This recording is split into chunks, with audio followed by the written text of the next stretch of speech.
Hello everyone, my name is Patrícia Peralta and I work for the Portuguese Administrative Modernization Agency on the LabX team.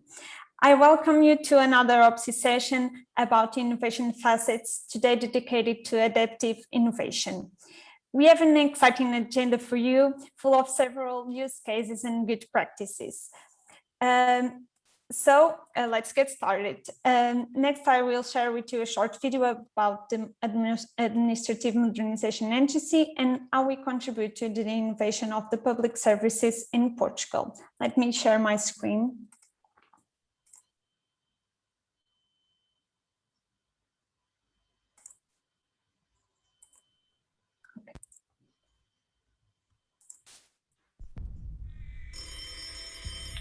Eles não sabem, nem sonham, que o sonho comanda a vida. Que sempre que um homem sonha, o mundo pula e avança, como bola colorida entre as mãos de uma criança. We can look back and sum up what we do and moves us. It's people. Basically, what we want is a better everyday life. We've said it and we've done it over and over again. When we opened a citizen shop or presented your identification in a single card. When we made a portal that talks to you and gives you everything you need. An app to identify yourself. Or programs as simple as Simplex. All public participation in one portal. And since then, we've done a lot more to be closer.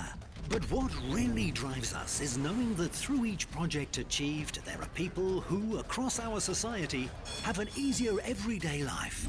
Much easier.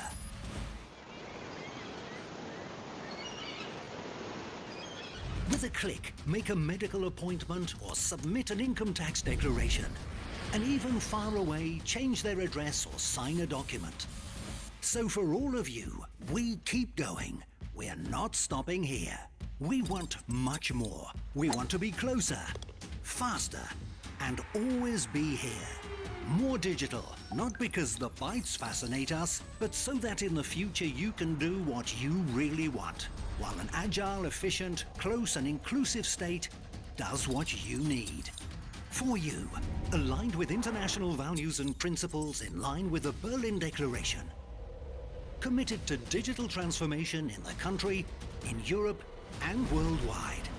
For you, Portugal today.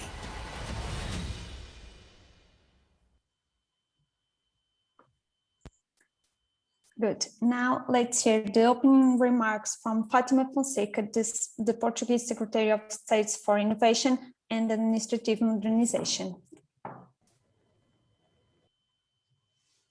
Thank you, Patricia. Hello, everyone. Dear Elsa, I hope you are somewhere over there. Dear all in OPSI and in AMA, I think this extraordinary video sums up all the exciting things that we have been doing for the last couple of years. Good afternoon to you all, to all the speakers, to all the participants. It's very exciting to be here today again with you. The Ministry of the Modernization of the State and Public Administration is, of course, delighted to co-host this event with you, especially during the Portuguese presidency of the Council of the European Union, because this allows us to reinforce our commitment to public sector innovation and to this partnership to learn together how we can have a more resilient public administration. Today, I think it is clear to everyone that innovation strategies are stressed by the current context. Today, perhaps more than before, never before, this ability to anticipate, to plan, to systematically improve and work towards concrete outcomes is crucial to meet the challenge that we all share. Basically, and non-surprisingly, the four aspects of innovation included in the model developed by OPSI, pushed by the need to perform better, facing the unexpected. Innovation goes far beyond simplification or technology or investigation. It encompasses building a culture of permanent proactivity in public administration, encouraging cross-sectoral collaboration, the sharing of knowledge and best practices, but also different perspectives and experiences in order to develop a broad innovation ecosystem. We're aiming to contribute to the development of a more digital, agile, and inclusive public administration, fully aligned with the UN SDGs, as well as with the OECD Declaration on Public Sector Innovation, of course.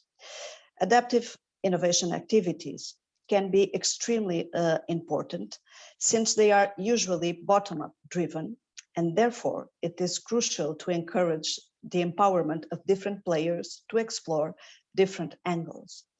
Innovation, as you say in OECD, is a human capability. And this recognizes that innovation is both a commitment and a roadmap. And this roadmap shows a very strong linkage between innovation and participation methods and systems. So public innovation systems are naturally embed civic participation and the principles of open administration, with many countries, as our own country, being involved in the Open Government Partnership and other groups that drive the participatory pulses in public sector. In this regard, in Portugal, in line with a high-level government commitment, we are today working to ensure that public administration adopts a human rights-based approach in the design, delivery, and evaluation of its public services. LabEx, our laboratory for experimentation in public administration, that many of you know quite well, is of course one of the players of this work, bringing civic participation to the forefront of work in public administration. On the other hand, as the video showed, we have Simplex, our own innovation and modernization flagship program for the past 15 years. And this was a privileged tool to the adaptive response to the pandemic crisis.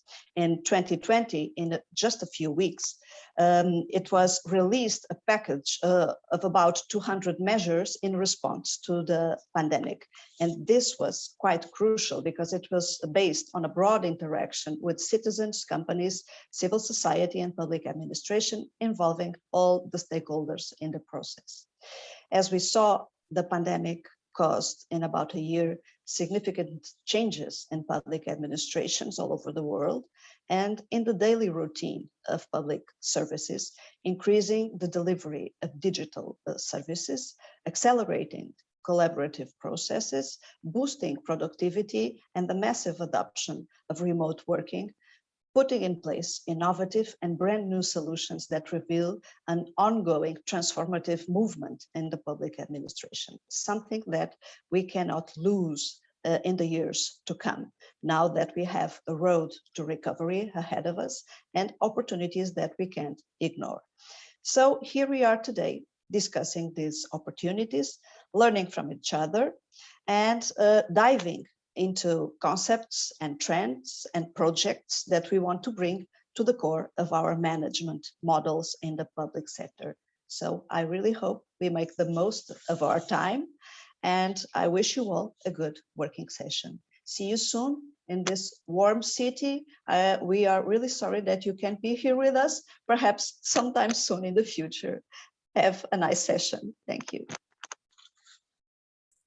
That was great. Thank you for your kind words.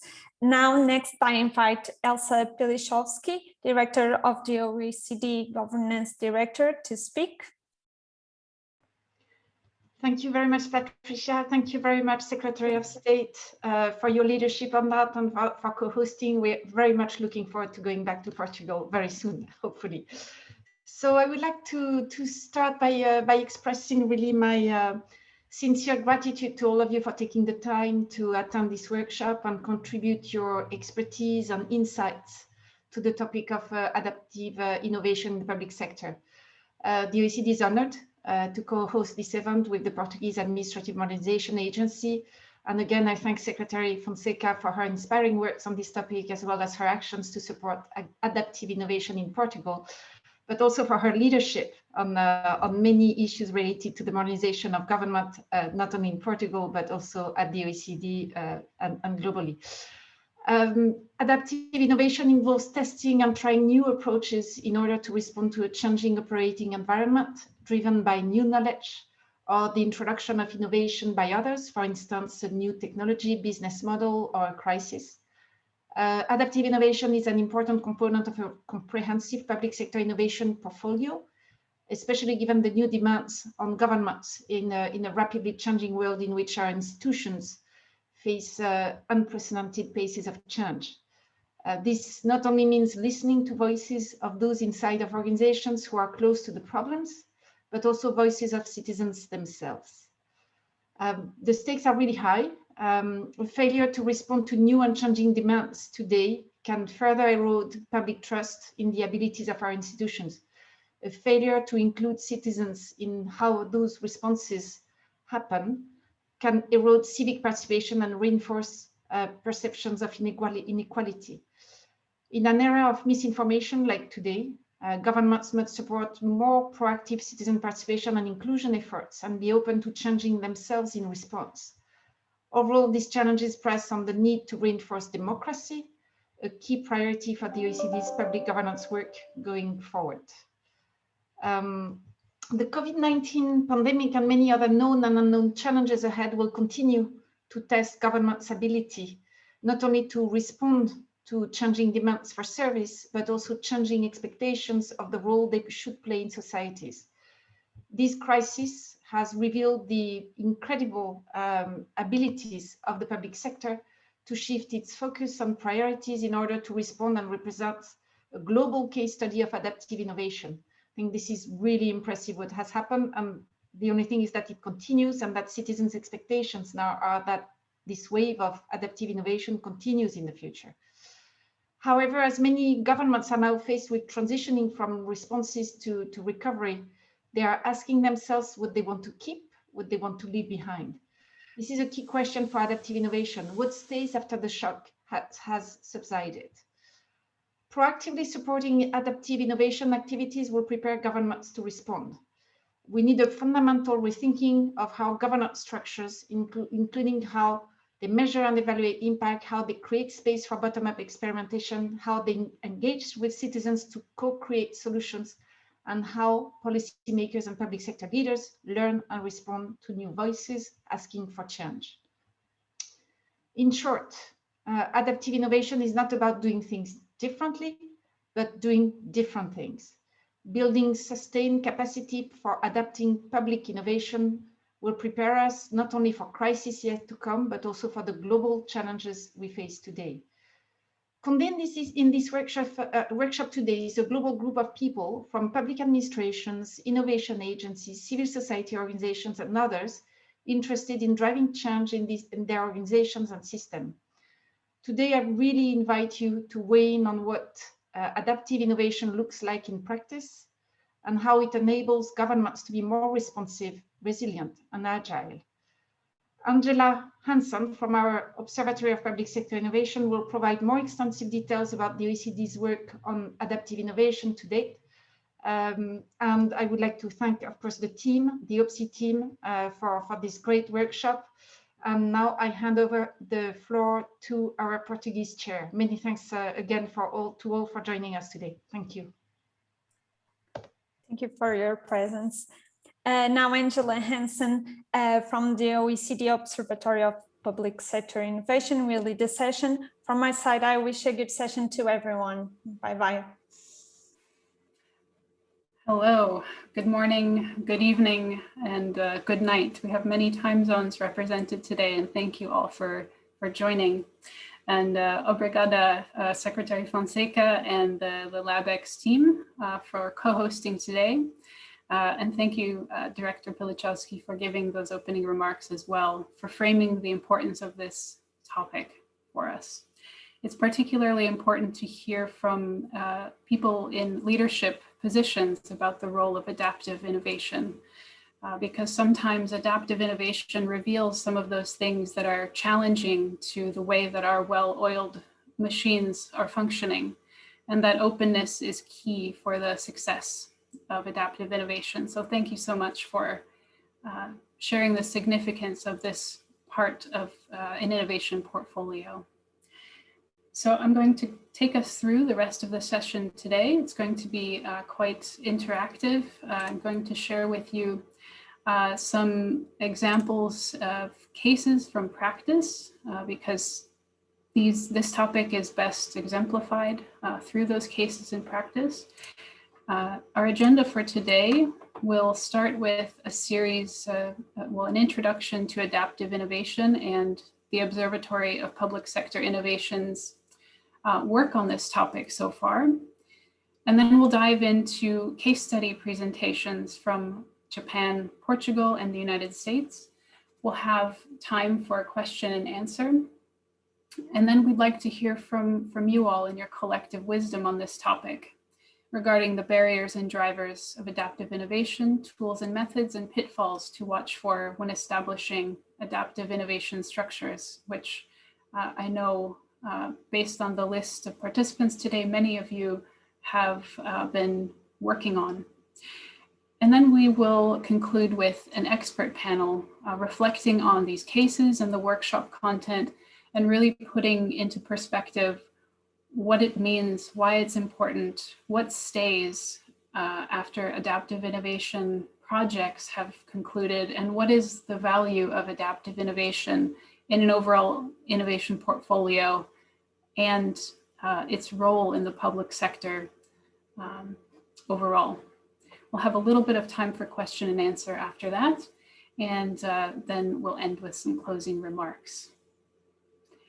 Okay, so just some notes for today. Feel free to use the chat liberally for discussion, and if you have links or resources to share or cases to share. And that's where we will draw from questions to ask our invited cases and panelists. We are recording this session today with the exception of the breakout rooms, and this recording and all of the slides in the recording will be available afterward. So I'd like to give everybody an opportunity to introduce yourself and the work that you may be doing in this space. It's okay if you're not working on an active project related to adaptive innovation, but we're really curious about who we have in the room today. So there's a link in the chat, and what you'll see when you go to this link is a map. You'll be able to add with the plus sign that's pointed to here, your location. You don't have to say exactly where you are, but maybe the city that you're joining from, and introduce your name and what you may be doing in this space. So we'll come back to this, but this is a way to kind of see who all is represented today and what is going on where you are. Okay, so while you do that, I'm going to tell you a little bit about what the Observatory of Public Sector Innovation does at the OECD. So we work in three areas. Part of our work is focused on uncovering what is next. We have a work stream around uncovering trends in public sector innovation and looking for those cutting edge, novel, or emerging practices. We turn the new into normal.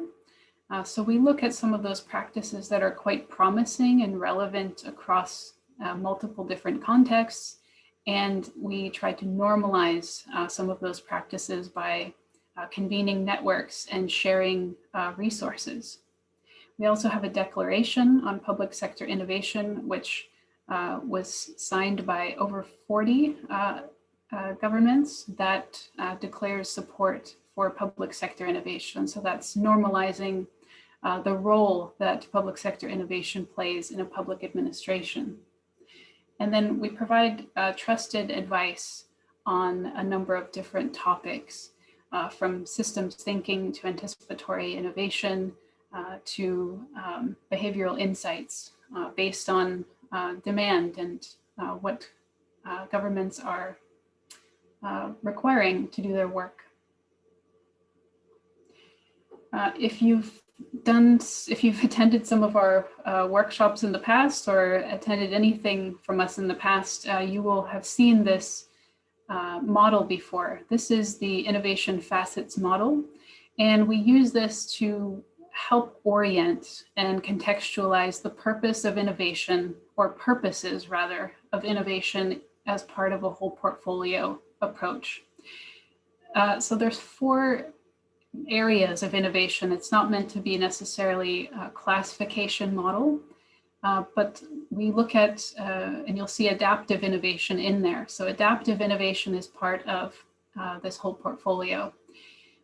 Adaptive innovation, as Director Pilichowski mentioned, is about trying out and testing new things to adapt to the pace of change and changing expectations and demands on governments. On the left side is enhancement-oriented innovation, and this is about making improvements and efficiencies in existing services and ways of working. Mission-oriented innovation is focused on achieving big societal goals, such as the Sustainable Development Goals. They're typically directed from the top down, from the policy level, around a specific outcome. And anticipatory innovation is about exploring that unknown and ambiguous space in the future and identifying ways to engage with it in the present before those explicit needs have become, well, explicit. So this is part of our work, and what we do is, at the observatory, is we combine a theoretical approach with a practical approach. And this model has been built from our experience working with governments, from the practice, and the challenges and barriers faced by real world public sectors. We combine this with theories of change and theories of innovation, and we're continuously testing and refining what this looks like in practice. This workshop itself is the last of a series of workshops on the different facets of innovation. You can find the rest of the workshop recordings online on our YouTube channel. And this is going to feed into a report that we're writing at the end of the year. Will be prepared. And that's combining what we know about innovation theory in these different areas and the practices themselves. So part of your contribution today will feed into this report. So as some background for the theoretical side, I'm going to pass it over to Almira Ibrahimi, who is a PhD student from the University of Constance. So she's a doctoral student in the Department of Public Administration, Digital Governance. Her research has focused on administration and management, agility, and organizational change in public administration, specifically the drivers and barriers for the implementation of agility in public administration. She is supporting the OPSI team and its research on adaptive innovation, and she's sharing some of her preliminary findings from the literature with us today. Over to you, Almira. Thank you so much, Angela. So what are we talking about? Adaptive innovation, as has been mentioned so far, is about responding to change. So it starts with the question how an evolved situation changes how we operate or we do things. An organization that is strong in adaptive innovation then concentrates on exploring ideas, playing with, testing, and trying new approaches in order to respond. What is interesting here is that the innovation itself may be that is part of the discovery process rather than a predefined goal.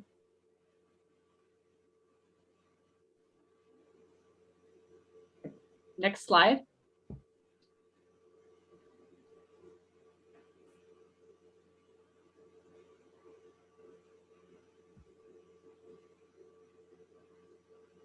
you see definitions from literature? Yes, now I see them, sorry. Okay. I think the internet breakdown targeted myself. Thanks. Yes, so let me briefly summarize what adaptive innovation from a research-based perspective focuses on. It focuses on adapting to internal and external change and takes learning and iteration, so the continuous improvement, as core values. It also recognizes the complex ecosystem in which adaptation takes place and lays a specific emphasis on collaboration and bottom-up experimentation. We find that adaptation has been used in 3 different ways, or as 3 different approaches. First, as the capacity to be adaptive to change, mainly in face of extreme events such as crises, and to build resilience. Secondly, as a proactive innovation approach to respond to change. And thirdly, as a governance framework that can be applied to different contexts and challenges. So the key points of our insights into the literature review so far are that adaptive innovation rarely stands alone. It might lead to transformative change, but it also might lead to enhancement-oriented innovation, for example. As I've already mentioned, it can be a byproduct of a range of activities targeted or aimed at increasing or supporting the adaptive capacity of organizations, but also proactively a result of goal-oriented activities. Because it recognizes the complex ecosystem, the effects and benefits we find of adaptive innovation are often external or shared, and that there might be conflicting priorities between providing adaptability, but also a sufficient amount of stability for citizens and societies. We have specifically looked at what drives adaptive innovation from a research perspective, and we've observed that they appear on 3 different levels: environmental, organizational, and individual. Environmental drivers appear outside the organizational boundaries as such. That might be a policy that supports the adoption of new approaches, or threat, more recently as observable in COVID-19.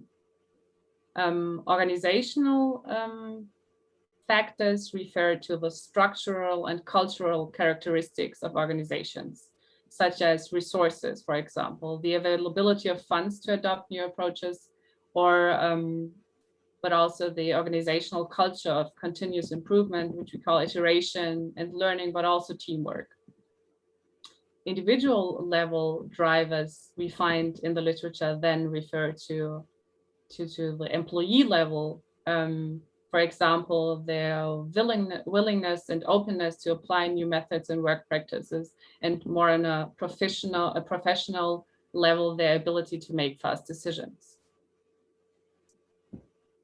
So thank you very much. These were our early insights into the systematic review. Thank you very much, Almiri. And I'll share a little bit, in addition to these insights from the literature, some of our insights that we've uncovered through practice so far with adaptive innovation. So in terms of supporting adaptive innovation, so on the right side here is providing some organizational slack or spare time or capacity to allow public servants to explore alternatives, and empowering them at the level of autonomy to try new ideas.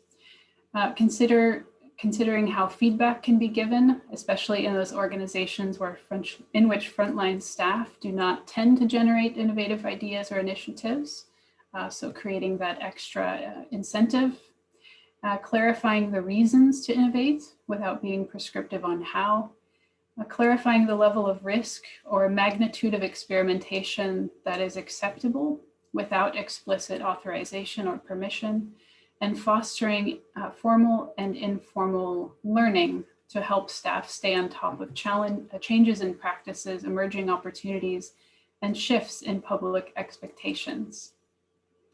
Some known challenges with setting up an adaptive innovation capacity or potentially an overinvestment in this type of innovation, there is a risk of fragmentation or a lack of coherence. So if 10,000 flowers are blooming and they're all blooming independently, there's a risk of a lack of coherence between these projects, especially when we're trying to achieve these big goals like carbon reduction and others.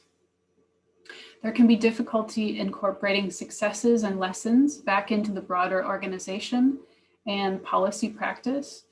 We've seen this a bit with innovation lab practice. Sometimes if labs are doing things that are too much kind of off on their own and kind of wild and crazy things, it's very difficult to incorporate what they're doing back into the core business or core support structures of an organization. And lessons from one successful adaptive innovation may be extremely contingent on contextual factors that do not appear elsewhere. So it can be quite difficult to scale these efforts or assume that it's a one-size-fits-all solution that works at many scales. There can be an internal organizational tension from challenging the status quo. For instance, if an adaptive innovation effort tells us that we need to entirely rethink the way that services are delivered in the public sector, for instance, that may not be a welcome insight for everybody. They can be responsive, but lacking direction. So just because something works might not be what it should be. So this is going back to that idea of fragmentation again. There can be inefficiencies from too much redundancy. So if everybody's creating the same solution in different places, that can sometimes be quite inefficient. And sometimes the slack resources required to do this work may be considered wasteful and therefore easy to cut. And the outcomes can be easy to ridicule, disdain, and ignore if they're unexpected or they run contrary to the kind of overarching culture or public administration paradigm in which they are raised. So these are some of the known challenges from practice. And also just to say that our point of adaptive innovation investment is not that it should only be adaptive. Adaptive innovation should be part of a diverse innovation portfolio, not only of projects, but support structures and a policy environment that supports all of these different purposes of innovation simultaneously, in addition to a robust portfolio management function that is overseeing everything that's happening. This is a bit of a busy slide, but this is in a way to try to introduce the very different cases that we've selected to hear from today. So there's going to be adaptive innovation and agile discussed at very different levels and very different perspectives. So I'll try to contextualize that a bit. So there's the environmental context. So these are things like social and technology changes, public values and expectations. There's a governance environment that includes the system of government, how devolved or centralized an environment is, the existing policies and support structures for innovation and adaptive innovation. We have adaptive innovation capacity. We have adaptive triggers and drivers. Those can be both internal and external. So things like grassroots social movements, scandals, health crises, internal efforts like innovation labs, experimentation initiatives. And all of these create the drive for an organization to adapt, and those adaptive means can also be adaptive innovation. And we're also talking about probably later on in the in the expert panel, where we're talking about the significance overall of these efforts, we're referring to adaptive outcomes. So an organization can be responsive or it can entirely change. And we're going to hopefully cover what those feedback loops, feeding bottom-up initiatives into broad policy changes, what those could look like in practice. So this is a very, very complicated diagram, but it's mostly to show that there are very different approaches to this topic. And we're going to hear some of those through the cases that we're about to present. So I would say the first case that we'll hear from Japan is more looking at this governance environment and providing a supportive environment for adaptive and agile innovation. So with that, I am going to introduce Hiroki Habuka, who is a Deputy Director for the Global Digital Governance at Ministry of Economy, Trade and Industry in Japan. Mr. Habuka is in charge of designing a new governance framework for digitized society, including AI governance, privacy protection, data security, and digital platform regulatory policies. He served as a lead author of 2 reports published by METI, Governance Innovation, Designing Law and Architecture for Society 5.0, and Governance Innovation version 2, A Guide to Designing and Implementing Agile Governance. So with that, I'm going to hand it over to Hiroki-san, and the floor is yours. Hi, good morning, good afternoon, everybody. I see from the map that I am the only one who's joining after dinner. So let me say good evening. And thank you for the great presentation, introduction, Angela. So following your great presentation, now I'm going to explain a recent research project, which is called Governance Innovation, which is exactly about adaptive innovation. So can you see my slide? Okay. So in the past 2 years, we carried out a project titled Governance Innovation and issued 2 reports. In these reports, we tried to draw the comprehensive picture of various governance mechanisms for the digitalized society, ranging from regulation to corporate governance or market design or infrastructure governance. Today, I will briefly introduce the key concepts of governance innovation, mainly along with the outline of the second report.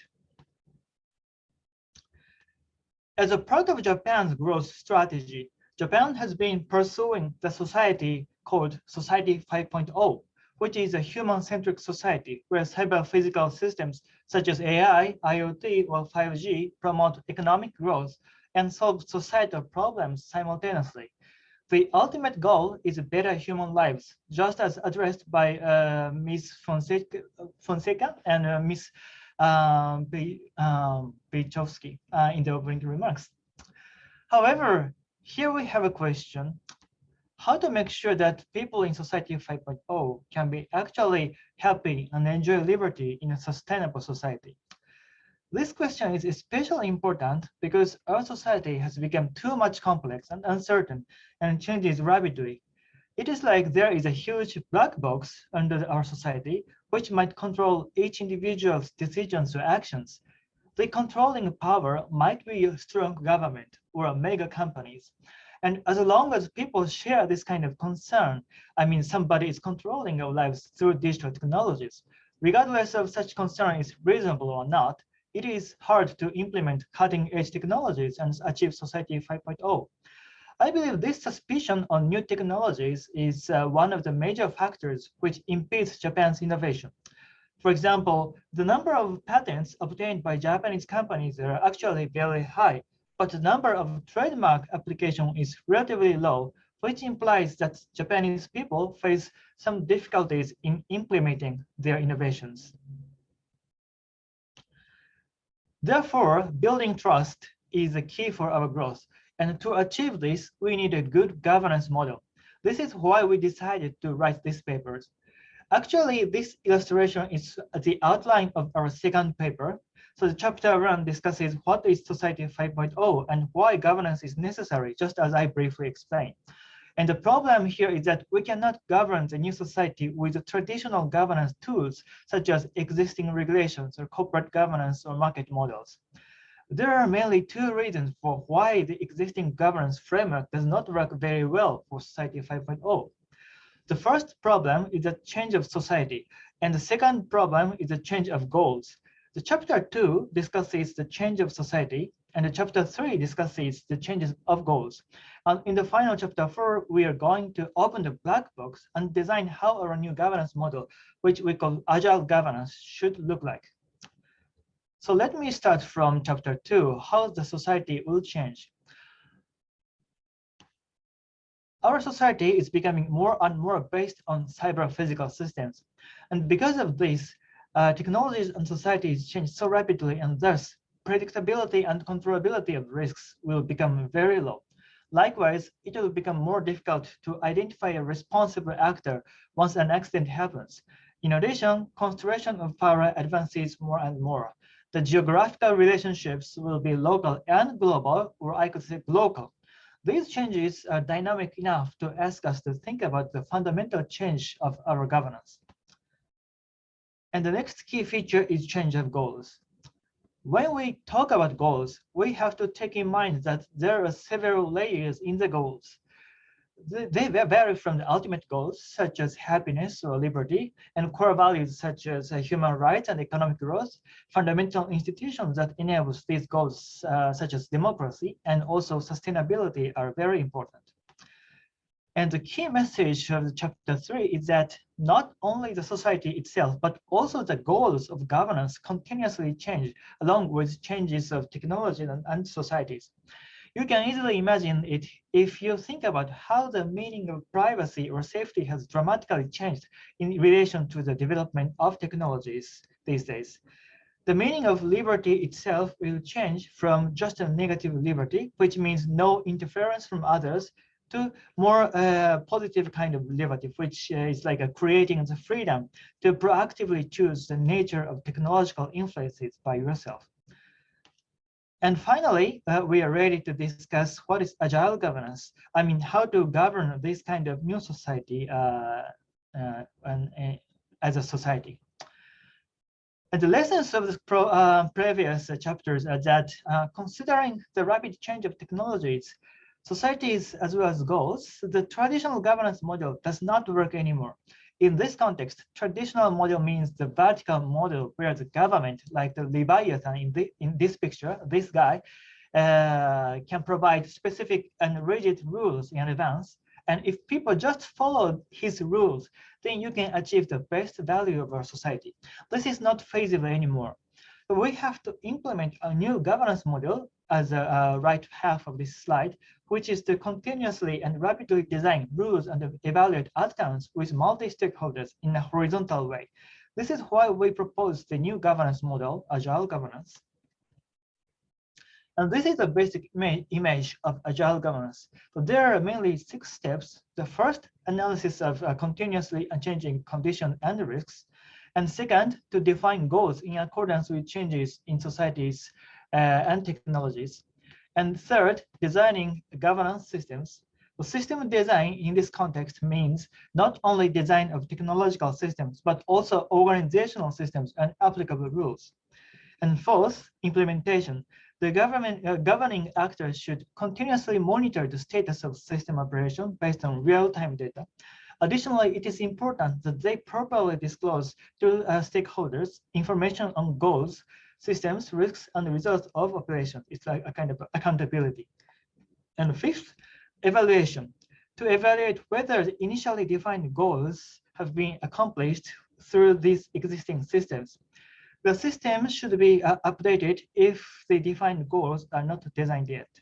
So this is about the internal cycle, but also we have this external cycle, which means reanalysis of conditions, risks, and redefinition of goals. So continuous analysis should be performed on whether there have been any changes in the external conditions or risk landscape in which the governance system operates. and whether these changes require revisions to its goals. And this process, this redefinition or reanalysis is especially important because, as I already discussed, societies are changing rapidly. And this basic concept of agile governance is applicable to different governance mechanisms, such as corporate governance, regulation, infrastructure, markets, and societal norms. And on top of them, we need to implement governance of governance, which is to draw the overall picture of the entire governance mechanisms.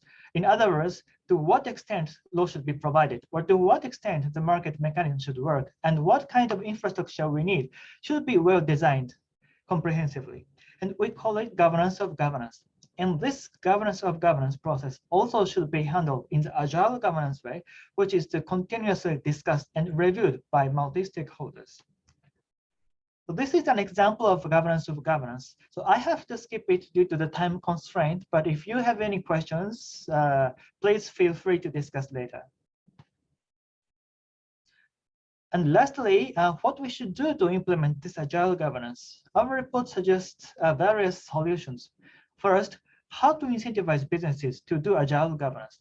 And this is especially important because businesses are going to be the leading stakeholder of our new governance model. The public authorities or multi-stakeholder organizations should provide an appropriate disclosure guidelines or compliance guidelines to help businesses to undergo agile governance.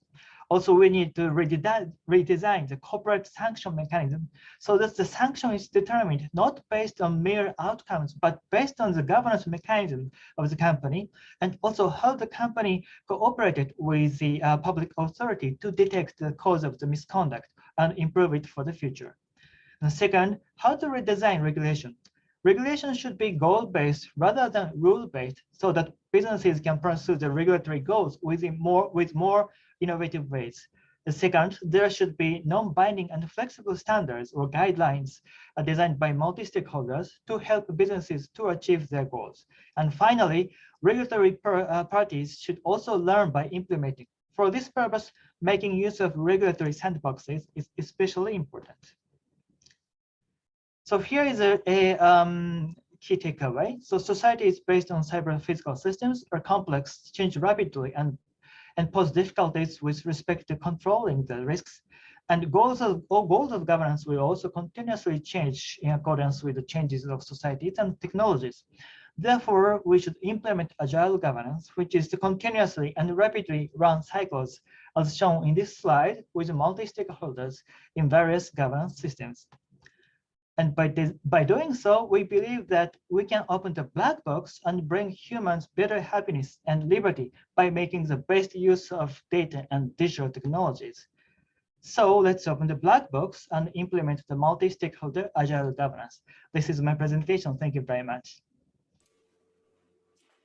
Thank you very much, Hiroki-san. That's very interesting of the way that you're translating these kind of core values into the corporate structures in the government. I mean, very often these are end at words, but you're taking it a step further and looking at how these support structures actually work and how they look.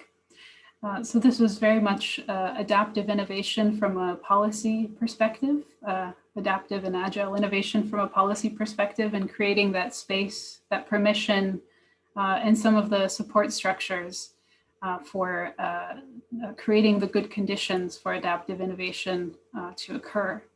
So this is a really interesting perspective. There are some questions coming in through the chat. Some of these may be directed to specifically toward you. We may have time at the end for addressing these among all the case presentations. But in the sake of time, I think we'll go rapidly to the next case presentation, and at the end we'll come back around to all of the case presenters and ask a few follow-up questions. So thank you very much for that presentation. We're going to move next to Georges Lagarto, who is from LabX, the Administrative Modernization Agency, also our co-host today in Portugal. And he's going to tell us a bit about his work as the learning and content designer in the lab, and some of the various initiatives for improving the openness of government by changing the interface with people, particularly a case involving youth. So with that, I'm going to hand it over to you, George. Take it away, you have the floor. Thank you very much, Angela. Hi, everyone. Good morning, good afternoon, and particularly good evening to Iroki. Thank you for the opportunity to share our experience. I have a brief presentation, so I'm going to share my screen.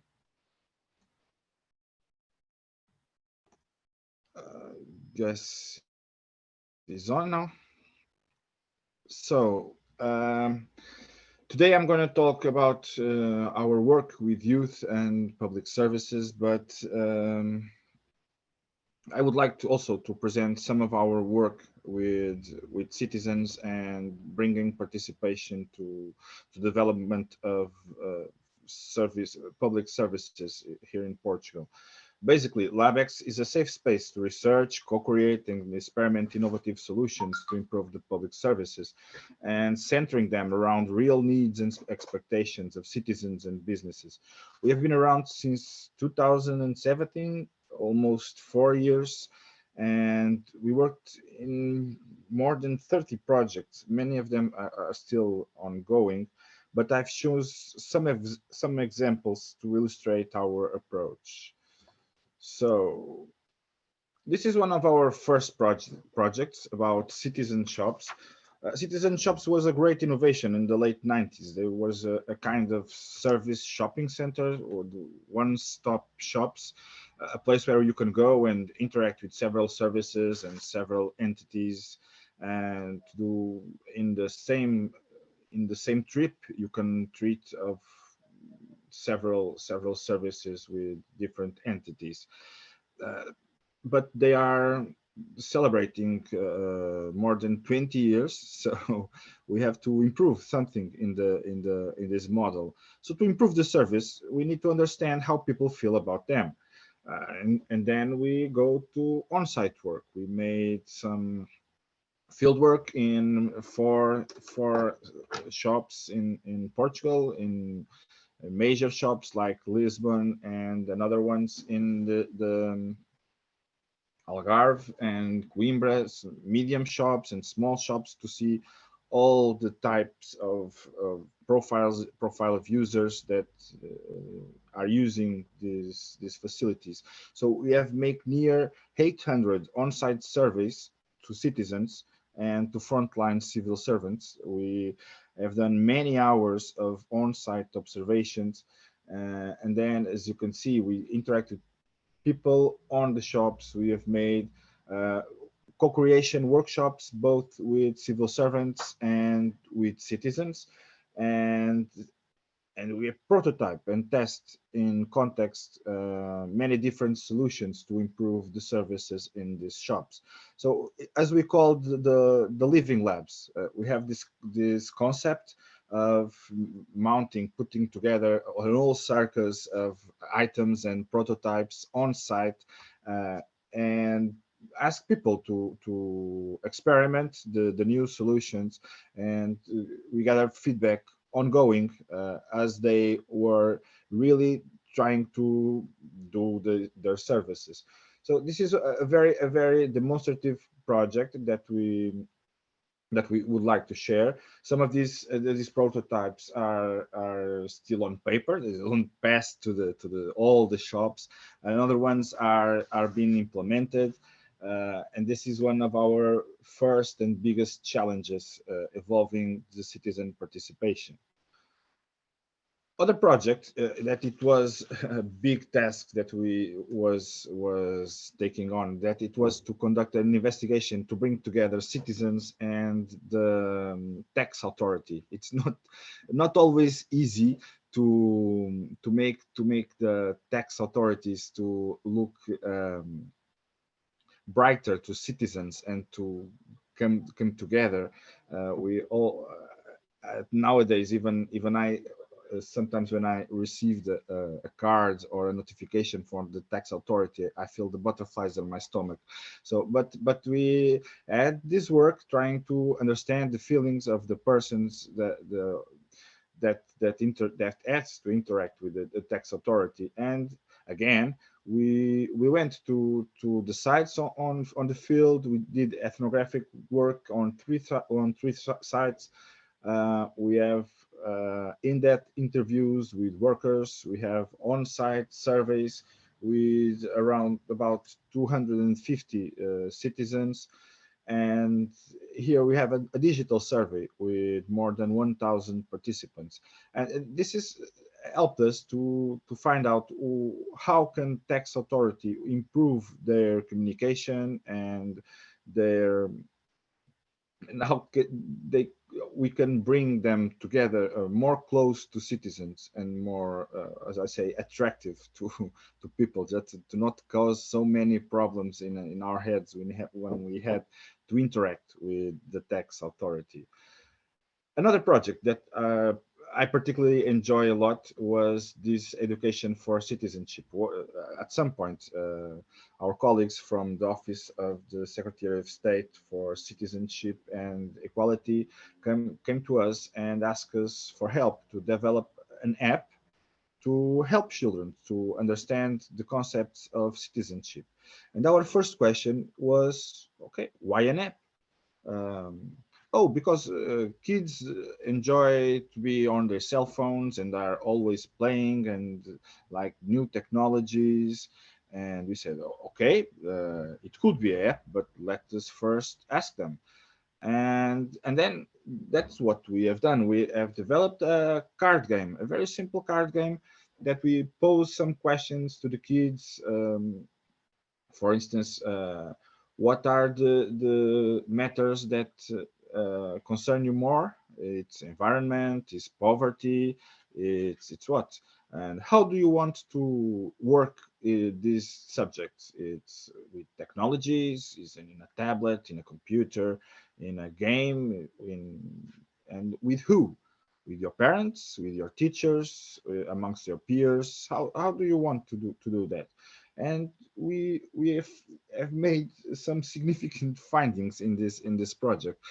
For instance, we had personally I listened to answers like, oh, my fathers give me the cell phone because they don't have time for me, and because I prefer to be playing outside with them. But as they don't have time, they give me the cell phone and hope me to entertain myself for a few hours.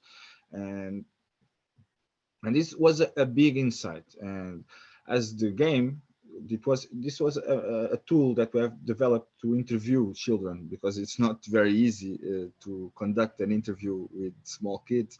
So this game was developed just for that purpose.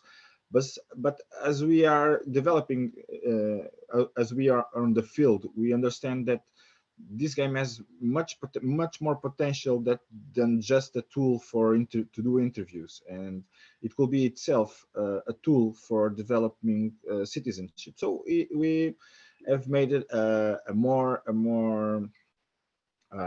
evolved prototype.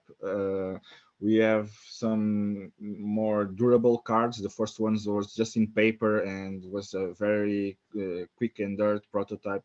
And we mounted a system that they play the game. The teachers will learn the insights and will propose some initiatives to do at local level with the kids. And then I see you can see at the top right, we have a box where they can vote on the proposals that came to the kids, and they choose the projects they want to implement at this local level. As we say, innovation is not always technology. Sometimes technology, an innovation can be just a piece of paper that solves problems. And this has solved a few problems, and we have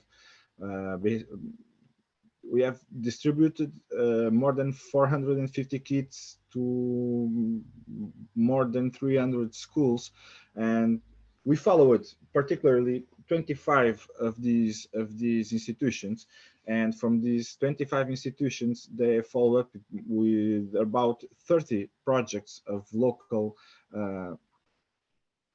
engagement. And it was very nice to see some projects and that they have chosen, the kids have chosen to clean up the neighborhood, or and they involved their parents, their grandparents, their cousins, all the family in the neighborhood were involved by this strength that the kids have, their persistence. And as we saw, that we cannot also only promote these innovation and participation initiatives with citizens. We have to listen also to the civil servants. So we have developed several methodologies to listen to them, and because we understand that the frontline civil servants, they are on the services, attending to people. They are the ones that know better the reality of the persons, and they have a very strong word to tell us about how can we evolve the services, how can we deliver a better service to our citizens.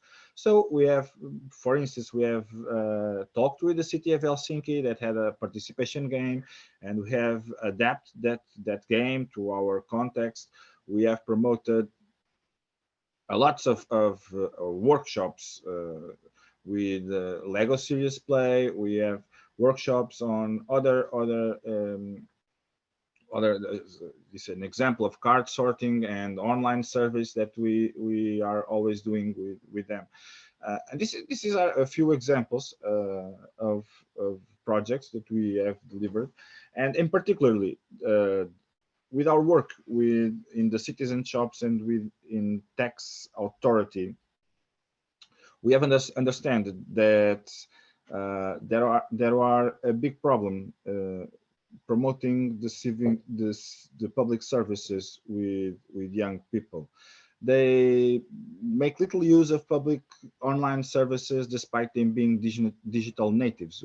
We are also always wondering why is this. So if they use their cell phones and use the internet all the time, why can they use them to use online digital services?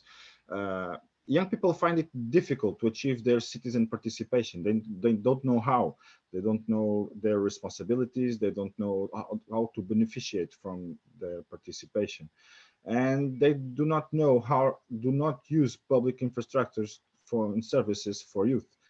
And so we have implemented this project on at 18 with objectives to understand the best way to provide public services to young people. And as we have here at the Administrative Modernization Agency, we have a big focus on the digital experience and digital services.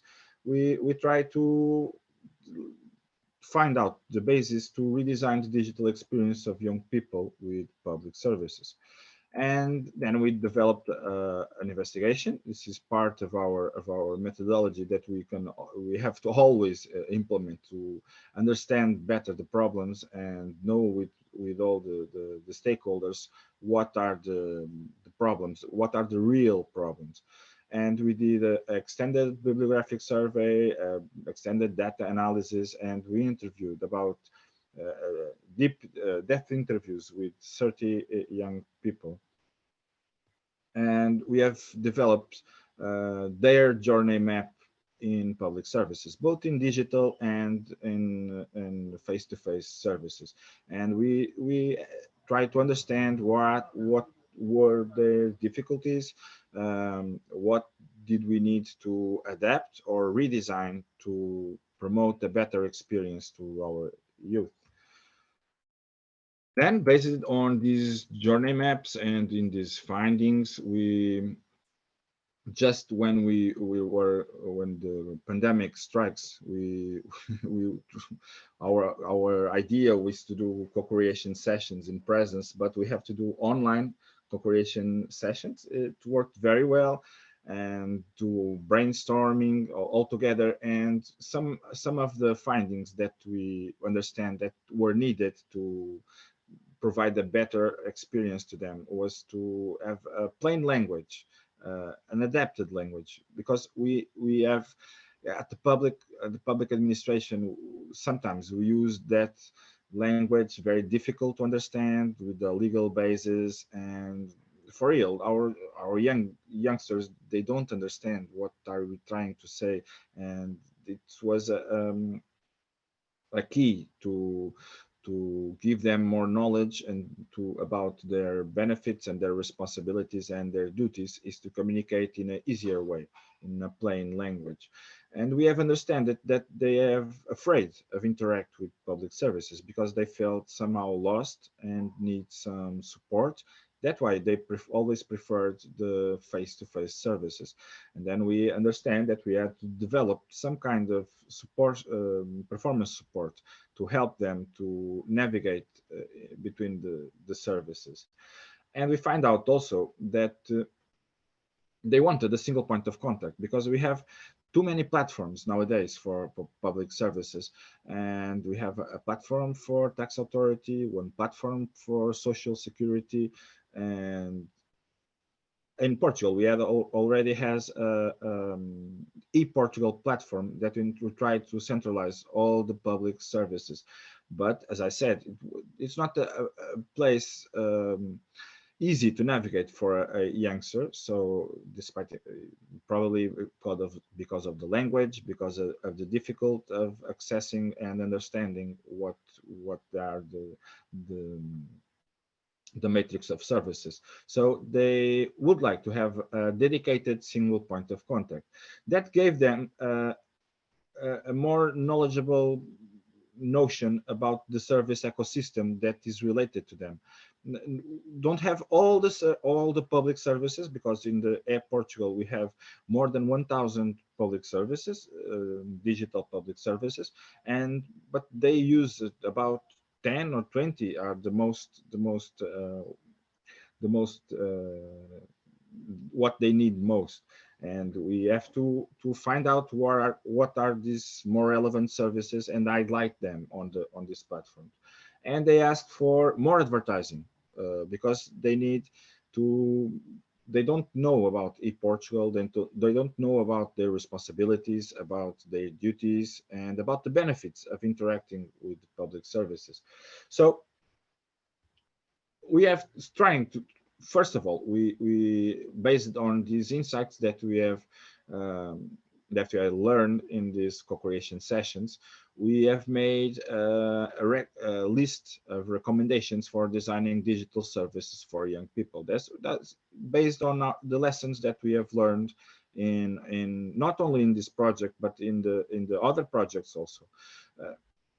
And this is about not only about the service itself, but also about the pre-service, when we need to find the information and we need to find out what do you have to do, and also on the post-service, about the follow-up, because we did this when we do a service, we have to be certain that the service was correct, and there may be necessary some sort of interaction afterwards, and we have to be more specific and more clear on these matters. And at the end, we have came up with that single point of contact as adapted to their necessities. And this is what are we doing right now. It's a measure from the Simplex program that has to be accomplished by the end of September. So it's really a work in progress. And we put it on the ePortugal platform as an easy access. We're trying to develop connections with other entities of the public administration to redirect the youngsters to this page. We are trying to use a more appropriate language, and as I said before, with the most relevant services for them. And we are developing also some kind of performance support. We are doing nowadays an investigation about how to develop our chatbot of the Portugal to understand the language of the youngsters, because they talk a little bit different from us.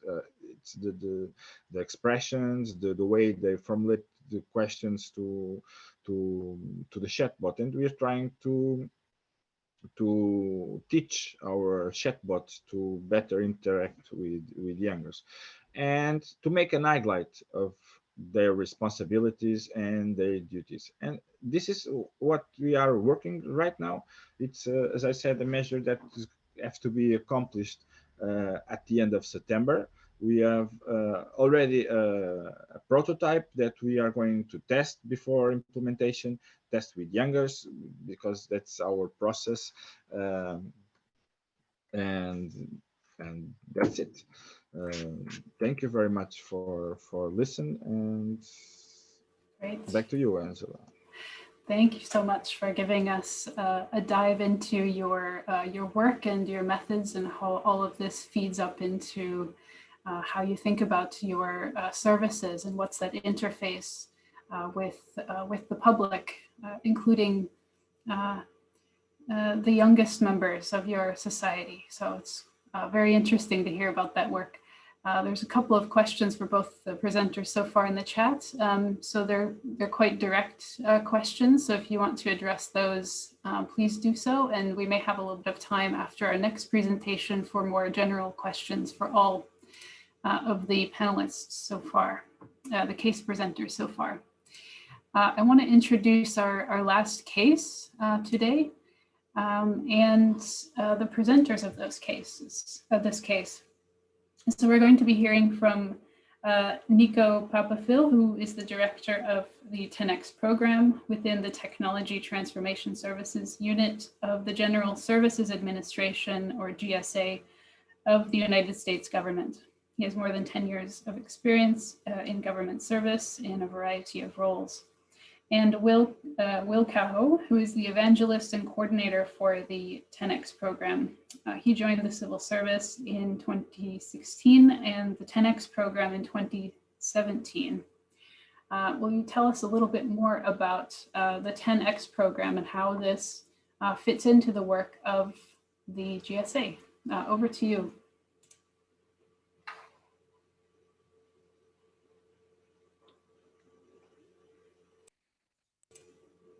Yes. Can you hear me okay? We can. Yes. All right. Can you see my screen? Yes, you may need to do full screen, but we see it.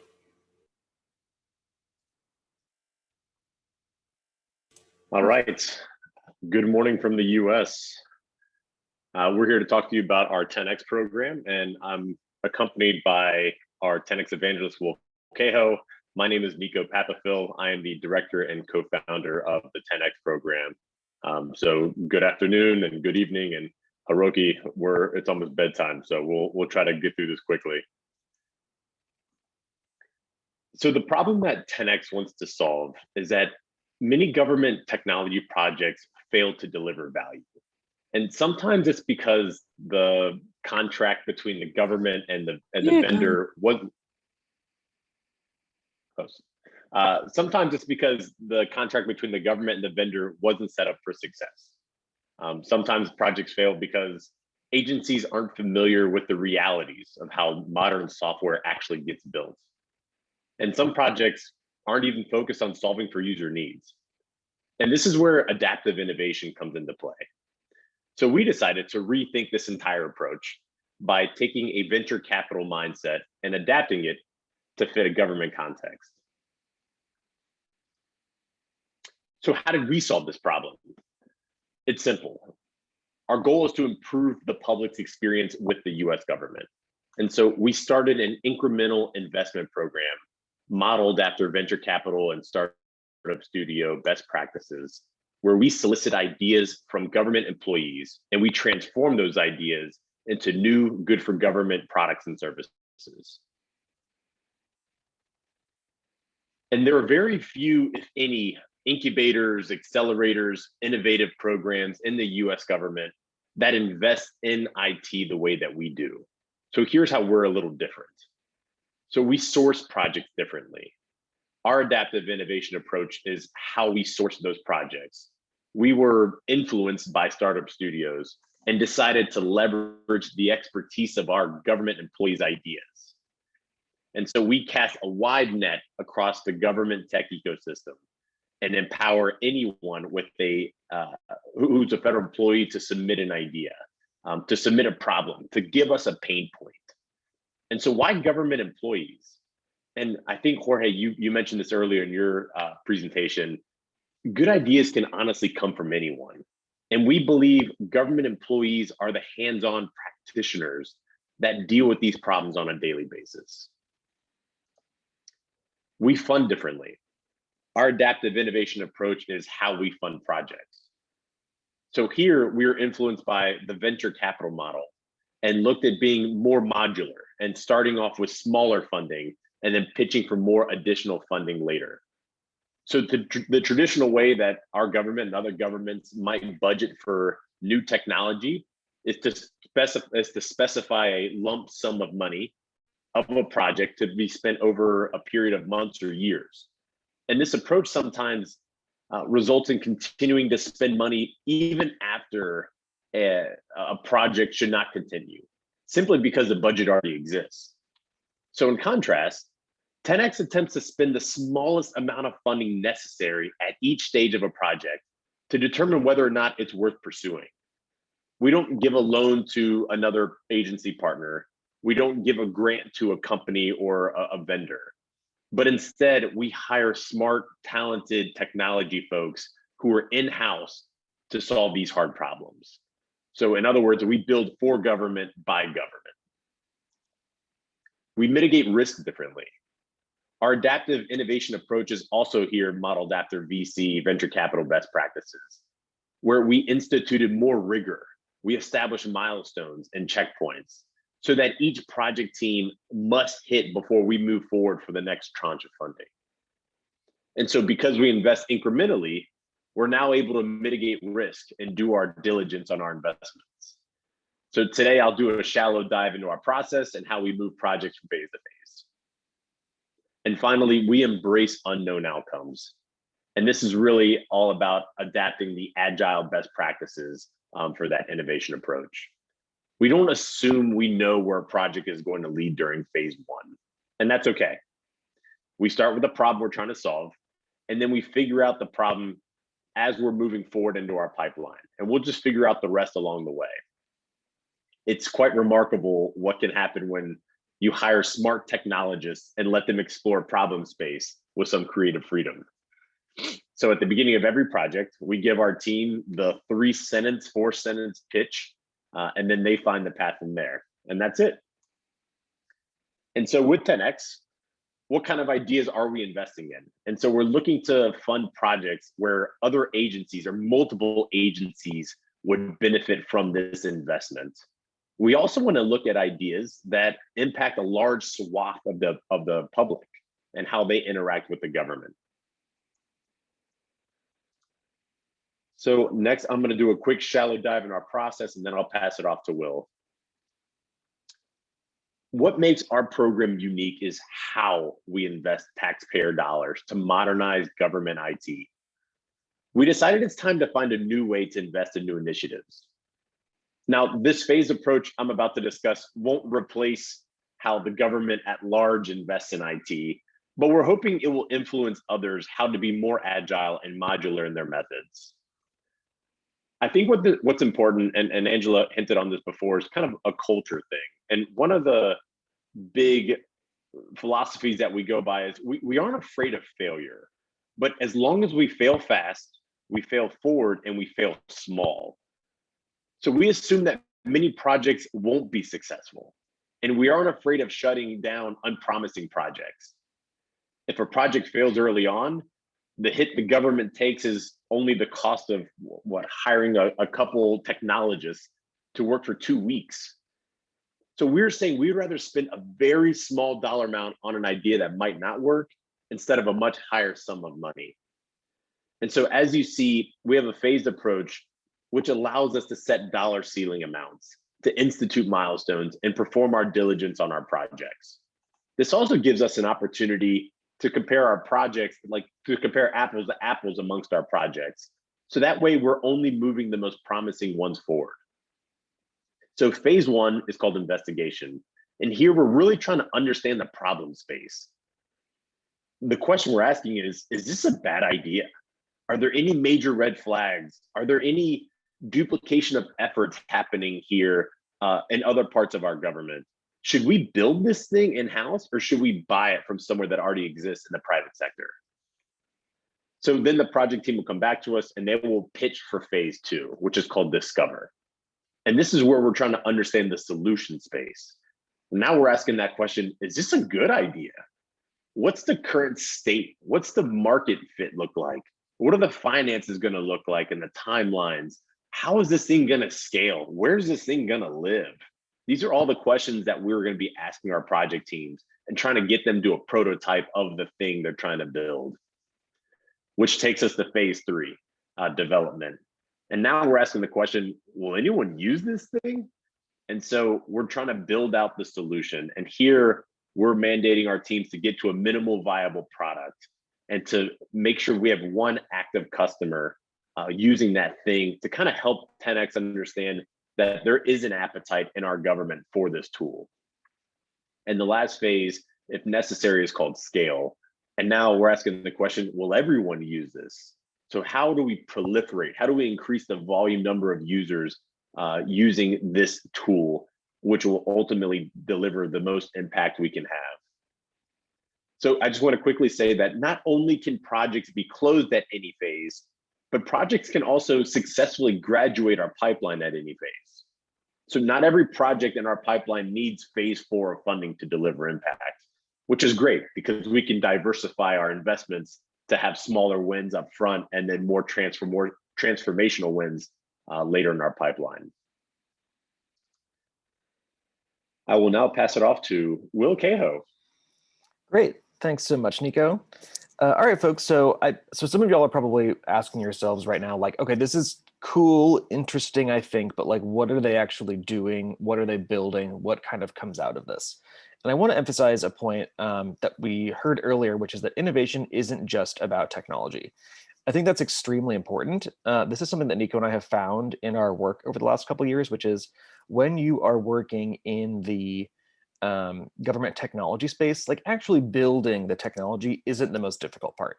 It's getting everything else right. And I imagine that this kind of resonates with a lot of you on the call, right? It's the culture change, which we mentioned. It's budgeting, and it's getting people to understand new ideas, and it's all of these things other than technology. So I just want to kind of emphasize that, because as we're going through a couple of these projects that 10X has funded, try to look not so much at the technology themselves, but how they might improve a workflow in government, or how they might represent actually doing something really quite differently. So a lot of these logos that y'all are seeing on the screen are not going to be familiar to you all, which is totally fine. These are a couple of the different products that 10X has created over the past couple of years. And I'm going to sort of delve in a little bit deeper on just a couple of them to kind of show you all what really has come out of our process and what we think the strengths of the 10X model really can be. So Nico, let's go to the next slide here. All right, so some of you all may have heard of this one if any of you work in the government design space. But one of the projects that 10X has funded over the past couple of years is called the US Web Design System. And this is not a particularly prescriptive system. What this is not is the government saying, okay, agency, you need to go make your website look exactly like this because members of the public don't like the way it's written, or they can't get what they need using your website. All this really is a series of reusable digital components that individual webmasters from all over the US government, or really anywhere in the world, can use to improve their websites. So we're not making a new website to kind of rule them all. We're giving individual agencies the power to choose how they want to serve their public and their audiences using these modern tools. So this is, I think, has been a big benefit of 10X funding, and it's actually been codified in legislation recently that government agencies should be using some of the components that we've shipped. And so this is another one, and this is interesting. It's I just want to point out that on this de-risking technology field guide project that 10X did over the past couple of years, it ended up, I heard, being translated into Portuguese. So I'm not sure if anyone on the call has heard of this guide before, but I think it has kind of percolated across the Atlantic. So what this project really was kind of looking at a lot of the problems that Nico mentioned in the beginning, right? Which is technology projects in government often just don't deliver. And we wanted to say, okay, well, maybe it's not technology that's the problem, right? maybe there's all other kinds of components of agile governance that come into play when the government is trying to adopt new technology that we can take a look at. And so what we basically did, long story short, was we shipped these two field guides, one for state and one for the federal sort of levels of government. And they are for a wide audience. It's not just technology people. It's going to be for folks who are on this call too. It's regular program folks, public policy experts, program managers, anyone sort of in the public sector space could get use out of this guide. And really what it is it's guiding you through the process of how the government can acquire custom software and ask questions along the way. Is this meeting a user need?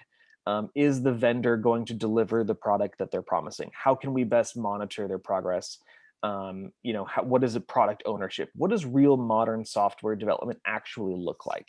So this is a real kind of hands-on with real lessons, and like it's a really, really great tool for anyone across the government or across the world who really is interested in seeing how modern software works and how you can kind of remove risk from those investments. And the last project I'm going to talk about, it's called the Eligibility APIs Initiative. And this APIs, for those of you who don't know, is kind of a obscure technical term.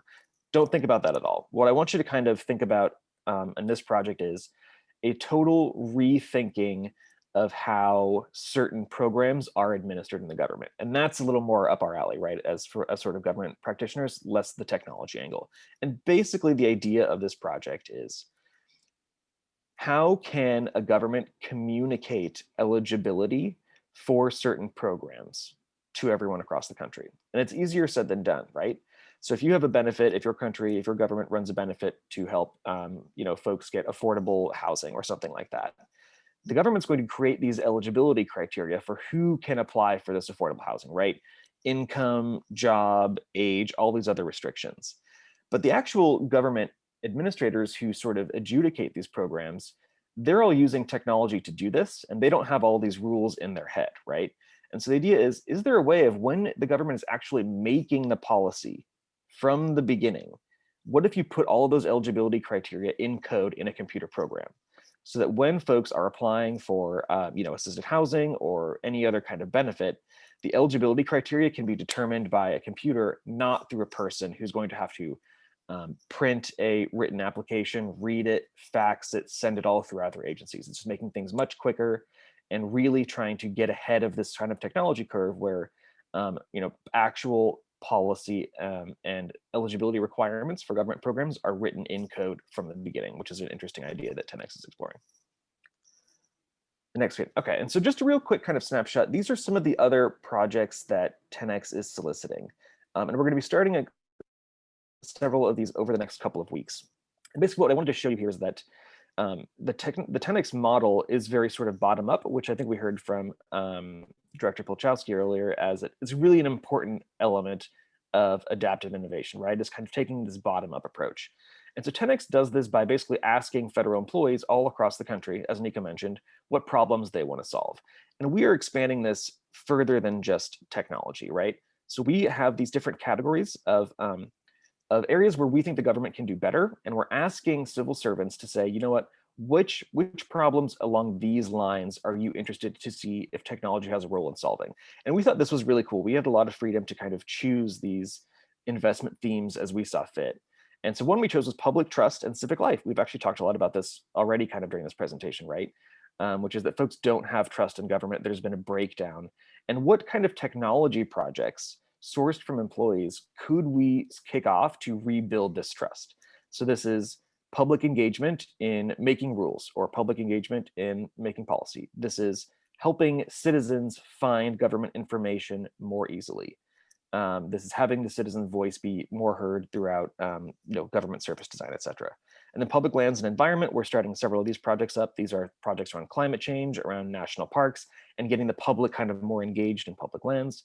And the last one is equity and delivery. 10X is looking to see if there's a role for technology in improving some of the gaps between how the government serves everyone equally, right? So if there are impoverished folks who don't have internet access and can't get government services, if there are people in rural areas who don't have enough internet access, these are the kinds of people who 10X really wants to explore. How can the government serve these folks better using technology? And we really think the best way of doing this is to simply ask federal employees across the country, how could your mission be better served? How can we better realize our missions using technology? And we want your ideas to do so. And that's really all. We have a great website where I should have mentioned we have dozens of projects at any one time. Feel free to go to our website, 10x.gsa.gov, and we outline a lot of the work that we're doing and more about our story, our funding, and how we work. Thank you all so much. Thank you, both of you, for that really interesting presentation. Again, a couple of different levels of adaptive. And yeah, it's really interesting to see your what scaling looks like in your case. And that technology is the kind of enabler of that, and that technology way of working in the venture capital funding model as a structure for turning these adaptive kind of dabbling or playing around with ideas into, in some cases, kind of the core tech infrastructure of the federal government. So it's really interesting to see a bit under the surface of that process. Thanks so much for sharing that. We're a little bit behind time, so I'm going to ask all of our case presenters just one question, but there are several directed questions to some of you in the chat, so I encourage you also to engage there. But the one question that I'll ask, which is the hardest question, is how confident are you that your current way of doing things creates sustainable and institutionalized changes? So I'd like to give each of our case presenters, let's try to keep it to 1 to 2 minutes if you can possibly cover that monster of a question in that time. And we'll go in the order that that you presented. So Hiroki, how would you respond to this from the kind of authorizing policy environment for adaptive innovation? How do you keep it sustainable and institutionalized? Thank you. So it's a really difficult question. I should say I'm confident about implementing this for the future, but I believe that it's actually very difficult because according to our Agile governance concept, it's not only the problem about the government, or it's not only about the problem of the companies, or maybe NPOs and NGOs. I mean, all stakeholder has to change simultaneously because, for example, if you suddenly, if the government switches to the goal-based regulation rather than rule-based regulation, then maybe the company will face difficulties in how to achieve these goals, or I mean, how to set their own goals and how to explain to stakeholders. So this question inevitably comes to the companies. So not only the government, but also the companies should also change, and also our citizens has to change, because if you just leave all decisions to the public sectors or maybe the businesses, then you cannot ensure your real liberty or happiness. So us citizens have to also change. So it's really difficult project to change the mindset of all stakeholders, but I believe that we can achieve that because now the people's mindset are starting to change, especially after the COVID-19. So and also I'm aware that we need to learn from the practices of overseas, and today I already learned a lot of lessons from other presenters. So thank you very much. Thank you. And George, how would you respond to that? How do you make these changes sustainable? Yes, I agree with Hiroki. It's a very difficult question. I guess we have to as he said, we have to involve all the stakeholders at the same time. We have to prove the value of our solution, of our process. That's why we always try to involve, to get to the citizen participation, but also in the frontline civil servants and at the top management. We have to show them the results, and it's the combination of these three factors that will give us a sustainable change for the future, involving everyone and showing results. I guess it's not easy. It's to be a process, and it's not from one day to another, but we have to be demonstrative of the value of our approach. Great. And we'll get to that topic of demonstrability and evaluation in the panel discussion as well. Will, Nico, what would you respond? I think the short version is we are confident our program is creating sustainable change. Honestly, sustainable change is the hardest part in our process. You know, the word innovation has simply become a buzzword, and it's easy to create or build something. Like we could probably build whatever you want, but it's the handoff or the exit of our investments that's the challenge. And you know, that's the part of the process where sustainable change occurs. And I mentioned it's hard because you can't just take the approach, if we build it, they will come. It's not really how it works. And so one of our biggest challenges, and I think Steve, you kind of posed this question, is having this agile, lean process where we can get from an idea to a solution ready to scale in under a year. And how do we move that quickly where our end stakeholders or the users are not ready yet to adopt the thing? A lot of governments don't function that fast, and the rest of governments aren't as agile and lean in their resourcing and their financial planning. So one of the biggest challenges is meeting our stakeholders where they are, somewhere in the middle. And we're trying to meet people at a place where they can adopt the solution we're trying to build out. And so fortunately for 10X, we've already had the opportunity to influence how other governments and organizations and different programs are being more rigorous with their spending. We have now seen these institutions use a more agile approach and to perform better diligence in reducing their risk of wasteful spending. So there's been a little bit of sustainable change occurring already from a program perspective. And not only from that, but also with a project perspective, I believe the strongest value that 10X can have is taking these partially validated ideas with these unknown outcomes and creating systemic change across our government ecosystem for the public. And us being able to have that infrastructure in place, we're able to create intentionally broad, applicable cross-agency tools and services and processes that are informed by these gaps that our employees are submitting to us. And as you heard from Will earlier, the last thing I'll just say is some of these solutions are already creating wonderful change, and we've actually influenced our own policy with some of our investments through the US web design system and login.gov. So. Great, thank you all for expanding on the most difficult question of all. Because we are short on time, I just went right for the most difficult one. So we're going to dive in a bit with the other participants on the call today, and we're going to dig into 3 questions inspired by these conversations at very different levels. So kind of the policy or authorizing environment, the interface with citizens, and the kind of process and mechanisms inside of administrations to enable adaptive innovation. And we know that all of you are representing these very different perspectives as well on the call. And we'd like to dive into 3 questions with you. From your perspective, whether you're joining from one or all of the perspectives presented. And that is, what are the barriers to adaptive innovation, the tools and methods that you use that are most promising? And what are some of the pitfalls to avoid when setting up an adaptive innovation capacity? So those are the questions that you're going to address in a breakout session. First, I'd like to show you just who all is going to be joining in the breakout session. So this is the map from earlier. So we have a lot of Europeans, but also many, many different time zones are represented here.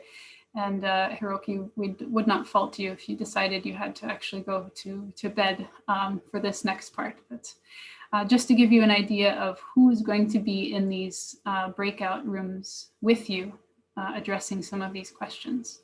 So we have about 30 minutes in the breakout rooms, and each of the rooms will have a facilitator guiding you through these questions and offering up the opportunity to discuss with your with your peers on this call, these 3 questions. When we come back, we will have an expert panel to not only reflect on the case content that we heard from today, but also from the results of your discussions in the breakout groups. So I will see you back here in 30 minutes and look forward to hearing the highlights from those discussions. So we heard from, again, a number of different perspectives on adaptive innovation, all the way from the authorizing policy environment to the very methods-oriented approach to how you engage with citizens and use new tools and methods and incorporate these structures into the way a public administration works. And now I'd like to have a discussion with some expert panelists on the topic of, so why do we do this at all? What is the kind of lasting impact? How do we make these things sustainable? What stays after a specific adaptive innovation process or project is over? And how do we measure and evaluate something that is new and maybe does not have a baseline? So with that, I'm going to introduce our panelists today to have a discussion about this and to really reflect on what they heard earlier, and hopefully we can make sense of it all together. So first, I'd like to introduce Katja Rappel, who is the head of unit of Democracy and European Values at the European Commission. Her unit contributes to defining evidence-based solutions and strategies for promoting trust in governance, rule of law, active citizenship, the future of democracy, balancing security and safety with citizens' rights and fundamental freedoms, countering polarization, radicalization, extremism, and disinformation, advancing public sector innovation, and assessing the impact of technological advancements on these issues. She has over 25 years of experience in different European, international, and national organizations in many fields of expertise related to research and innovation. And then as well, Sabine Junginger, PhD, who is Professor of Design and Head of Competence Center Design and Management at Lucerne University of Applied Sciences and Arts. She is a fellow at the Hertie School and chairwoman of the German nonprofit Next Learning EV, with its core initiative Politics for Tomorrow. She is an international renowned expert on human-centered design and has published widely, especially on design and organizational change and the role of design in policymaking and policy implementation. And last but not least, we have Pirette Turnerist, who is a PhD and Senior Project Manager at the OECD and leads the work on anticipatory innovation governance and measurement and evaluation at the Observatory of Public Sector Innovation. She coordinates OPSI's work on transformative innovations, innovation theory development, and works directly with OECD member countries and their complex problems. Pirette directs research on a variety of topics such as innovation labs, co-production, digitalization, machine-to-machine coordination, and innovation policy management. So I'd like for each panelist to reflect for about 5 minutes on kind of the perspective you bring to this topic of adaptive innovation from your own work, and also reflecting on the case presentations we heard earlier and some of the highlights that we heard from the workshop. With that, I will hand it over to Katja. Yes, hello. Good morning, afternoon, and evening. Pleasure to be with you. Very interesting discussions that we had already, and the presentation were really interesting. Let me pick up on the question with which you initiated this panel, like why adaptive innovation? Well, over the past 1.5 years, unfortunately, the answer is, well, simply flatly to survive, literally, in the COVID crisis. if there is anything which is, for my opinion, positive in the COVID crisis, that it triggered an avalanche of adaptive innovation in the public sector. I mean, beyond any expectation, between fast prototyping, jumping to quick solutions, and just get things out. However, there's a price to pay for this speed, and speed was critical. A speed which was even necessary to be ahead of the scientific findings. Before they emerged, there was a need to take decisions which were sometimes cutting very deep into the lives of people, into their personal freedoms, etc., etc. And citizens expected that, no question. The problem is that the crisis lasts a little bit too long, so patience and solidarity start wearing out. There's also many shifting measures, contradictory scientific findings, and so on, that weakened the trust of many people in governance. There were also many measures taken so fast to help whatever small companies to survive, or to provide free COVID tests, that left loopholes for fraudsters. And now that is backfiring against the public administrations who tried to be super fast and set up these solutions. In the European Commission, we were also under pressure, since I'm not only in charge in my unit in looking at what member states are doing, but also the European Commission as a public administration itself was under pressure to take a lot of actions very fast. And I have to say, and that is really unprecedented, beyond what the European treaties actually allow the European Commission to do. The European Commission by treaty has very weak competences in terms of health. Health research, yes, we're allowed to fund that. But much beyond that, hardly anything. Just a bit of emergency supplies for acute crisis. But things like edicting travel restrictions, launching joint procurement of medical supplies, giving direct employment support means, unseen of, unheard of.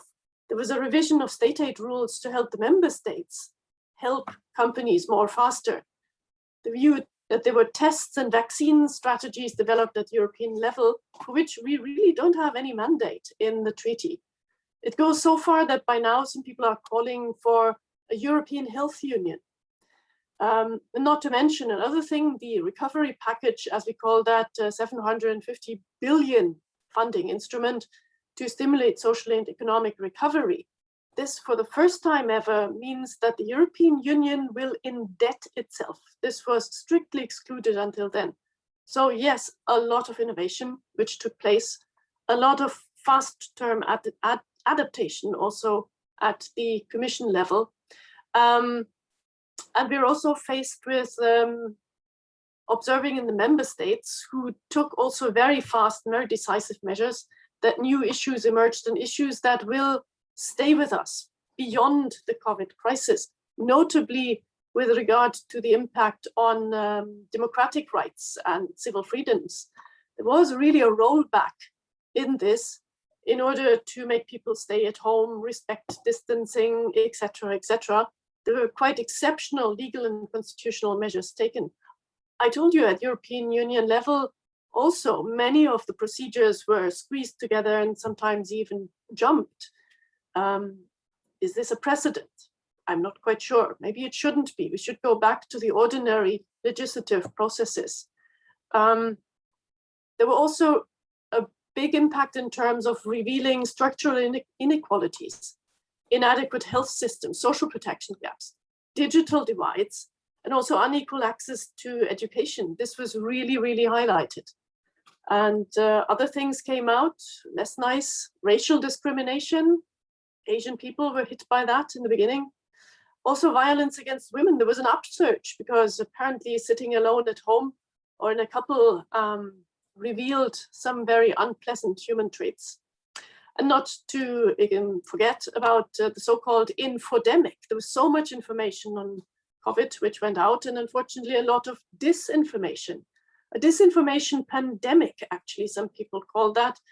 And the reactions in terms of debunking, fact-checking, and so on, they are facing still an uphill struggle. And I think this issue of disinformation and of undermining at the end the trust in governance, in member states in democracies is really ongoing, and we will have to cope with that for the coming years. The European Union, unfortunately, had also a couple of cases where the member states took a little bit too decisive actions against disinformation, declaring the alleged spreading of fake news a criminal act, and threatening journalists, doctors, etc., who just didn't agree with the government opinion with criminal charges. And that we really cannot afford to overlook. This is going against the rule of law, against the EU values as they are enshrined in the treaty.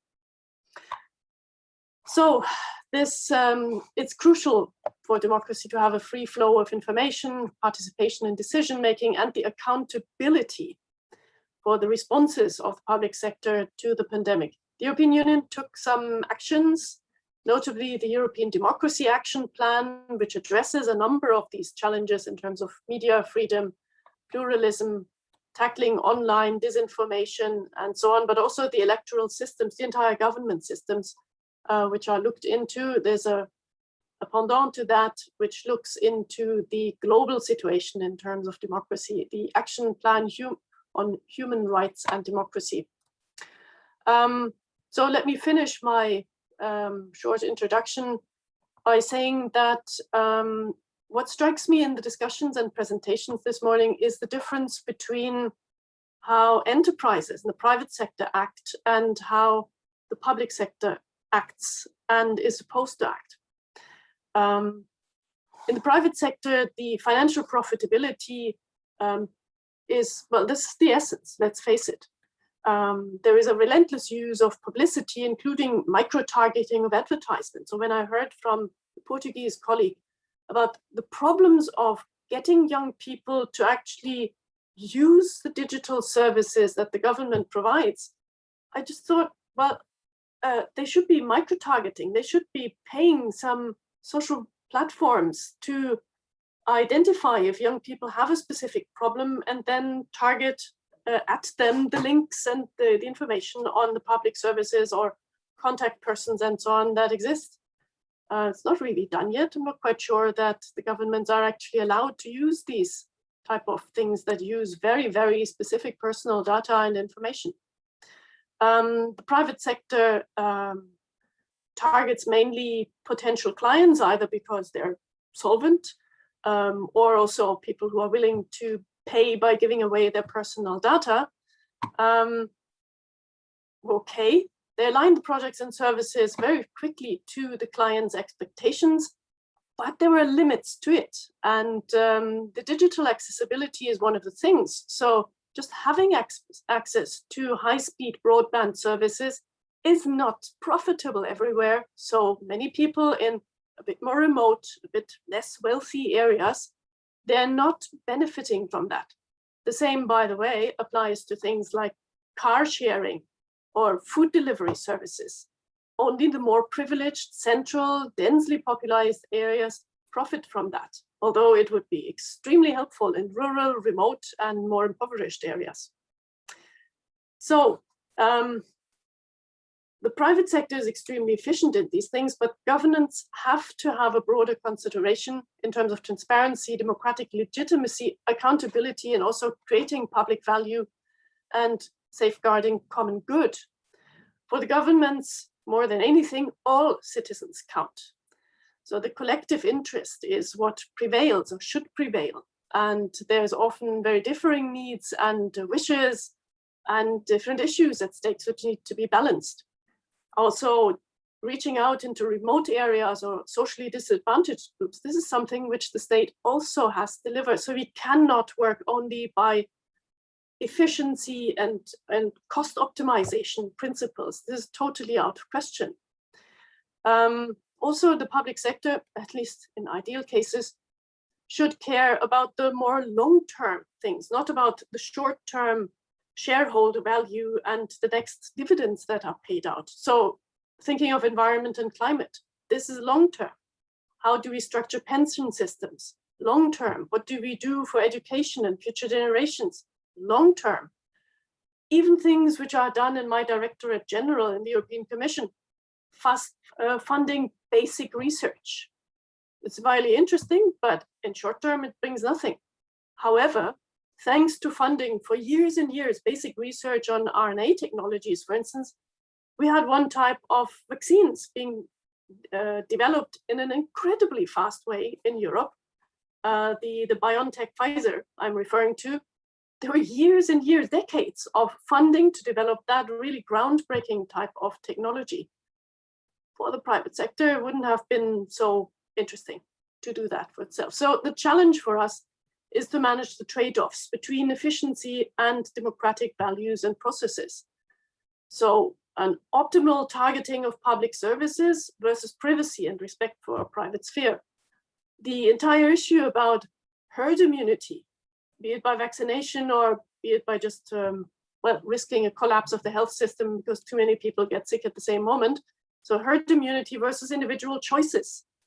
People have the freedom to say, no, I don't want that. Health and safety rules for products and which have to be respected for the good of all versus regulatory sandboxes. I heard that already and I was intrigued that many other countries are experimenting with that. And this management of trade-offs while having democratic values, the equality of citizens, the total coverage of society and the countries in the eyes is, I think, an extra challenge to adaptive, innovative public services, which the private sector doesn't have to that extent. But we have to keep that in mind, that maybe the super most efficient digital solution that we can dream of would be something which would not pass a scrutiny of privacy and fundamental freedoms. So just to conclude with my reflections on that point. Thank you. Great. Thank you very much for that. Really interesting points about those trade-offs and lessons at all levels, I think, from the response to COVID-19, from the service level all the way up to kind of the international collaboration and cooperation channels needing to be adaptive. I'm going to pass it to Dr. Junginger. What is your reflection on what you heard today? Well, first of all, let me thank you for being here and also for Katja's really comprehensive and passionate explanation of her views and experiences. I will come at it from a design research perspective, and I will also take the opportunity to maybe be a little bit more critical on the concept of agility. I intentionally, you may have seen, I changed my background picture. It's not perfect right now, but it's going to move a little bit away. It's a jumping jack, you know, this kid's toy that you pull the string and then it starts to be very agile and it moves all legs and limbs and arms. And it does that whenever we want it to be agile, right? So you pull a string and then the jumping jack starts to jump. And so that was one of my first images that that occurred to me when I started to engage with agile government, because of course there is a big need to be fast, innovative, agile, movable, you know, flexible in many ways in government. But the challenge is, of course, also, and Katja mentioned that in other words, not to lose focus on that which is worth guarding and which is worth maybe not being so agile about and so flexible about, because what is at stake are maybe deeper fundamental aspects and issues, be that human rights, be that the rule of law, be that democratic, pluralistic principles. So there are some things that we as a, you know, as people in part of the government, where we actually quite, I think, are content with things being not so agile and, you know, can be pulled on a string and jumping and changing. Now, having said all that, the question then is, what kind of agility do we need in government, and in a way that supports a sustainable pluralistic society that offers us the kinds of services and policies that enhance human living and they address the problems of our time. That's in a nutshell, a big nutshell, I would argue, what we're trying to do. And so when I listen to the discussions so far, I'm always careful to distinguish these different levels that have been also very nicely portrayed by the Japanese case study, which was more on the policy level, governance of governance, which really is what we would argue, and at least on the surface, and I'm not sure if it holds up if if we take a closer look, but at least on the surface, it's an attempt to change the conditions, to influence the conditions in which we are moving and thinking and designing and communicating. So the picture, and you notice I like pictures, if you think of a bookshelf, of a shelf, and you think of the governance of governance, well then the bookshelf itself is the governance of governance. It governs all the boxes and all the shelves and all the books that can fit into that kind of shelf. So if we are talking about the governance of governance, we're actually reinventing or reshaping this bookshelf. And in that case, this is not a design for fit, because we don't know even what it is fitting. However, if we don't understand what this governance of governance involves, and we stick to the bookshelf, and we only worry about that one pile of books or that one box that fits on this one drawer, and we're very busy changing this, but we're shoving it back into the old system, into the old bookshelf, then we probably haven't achieved so much. And so I find it very interesting with the Portuguese case that there is an attempt also at changing or achieving some kind of systemic impact through the education of young people. And I must say, this reminded me very much of a project I've had the opportunity to work with a couple of years back with my students and the JRC EU Policy Lab, which had this project on future government 2030 plus. And we as a design school were invited to participate with, bringing students to the fore and having young people envision what is the future of the government. And I think it would be very interesting for my Portuguese colleagues to learn that there was not much excitement when I introduced the topic. And there was at least 30 minutes of government bashing that followed, all the stereotypes and all the whatever negatives, and politicians are liars and government are what, I don't trust it, until I finally then, after all that, okay, let's spill it out, I came back at them and I said, like, well, one question though, are you living in a democracy? And there was yeah. And what does that mean actually? Does that maybe mean you're part of government? Does it actually mean you have both a responsibility, an opportunity, and a chance to actively engage with that? And it was also then leading to a very, very interesting conversation. Now we're talking, this is in a design class, right? Where it was very interesting then to follow up, and very nice projects emerged from that once the students understood themselves to be part, to be able to participate, and not to just shove the responsibility away from them. So I thought that was very interesting in this particular project to take that path up. And I would only underline that somehow we are not managing to help young people to access and understand and engage with these issues of democracy and government in a meaningful way, in a way that they can, also bring themselves in. So there was a very, very good project there in Portugal, and I'm very much looking forward to more of that. And finally, the project from the US, again, very interesting with the technology aspect of it. I already asked the question in the chat at the time, because it did sound a lot like technology is the problem for the people in government. And there was a little bit of a worry on my end that maybe the public was not fully included, or maybe we still need to make sure that that bridge is also created, and that knowledge and insights from the public also inform these kind of developments. In that context of the letter project with the GSA, I thought it was very interesting. Again, a couple of years back, I was able to participate through our initiative, Politics for Tomorrow, in what we call a digital sprint, digital design sprint within the German government. And we got to interview a number of people in very key positions on their engagement with digital technologies and technologies per se. I mean, anything from the digital transformation to AI. And it became very, very quickly, very clear.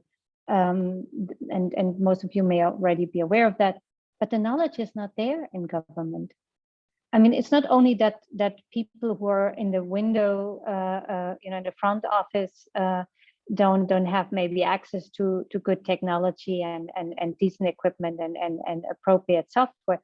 No, it's also that now that we're having this absolutely high level, absolutely crucial developments in artificial intelligence and in digital technologies, we are in government, in policy making, that is in those positions where we're considering to create this new bookshelf, if I may use that term again, that will help us understand and guide and guard values for these new issues and for this new era.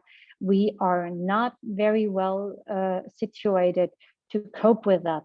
So to me, this was also maybe a question to that particular group at GSA, and that goes back to what Katja said, maybe, when there's the private and the public interest.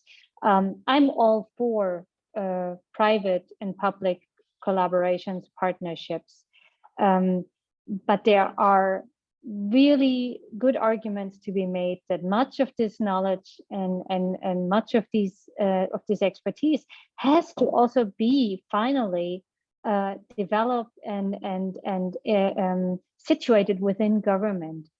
One example is, if we had a super app for let's say, for a great public service developed by a private organization, and after 4 years they decide it's no longer viable or interesting, or they ask for different money levels, or well, what are we going to do?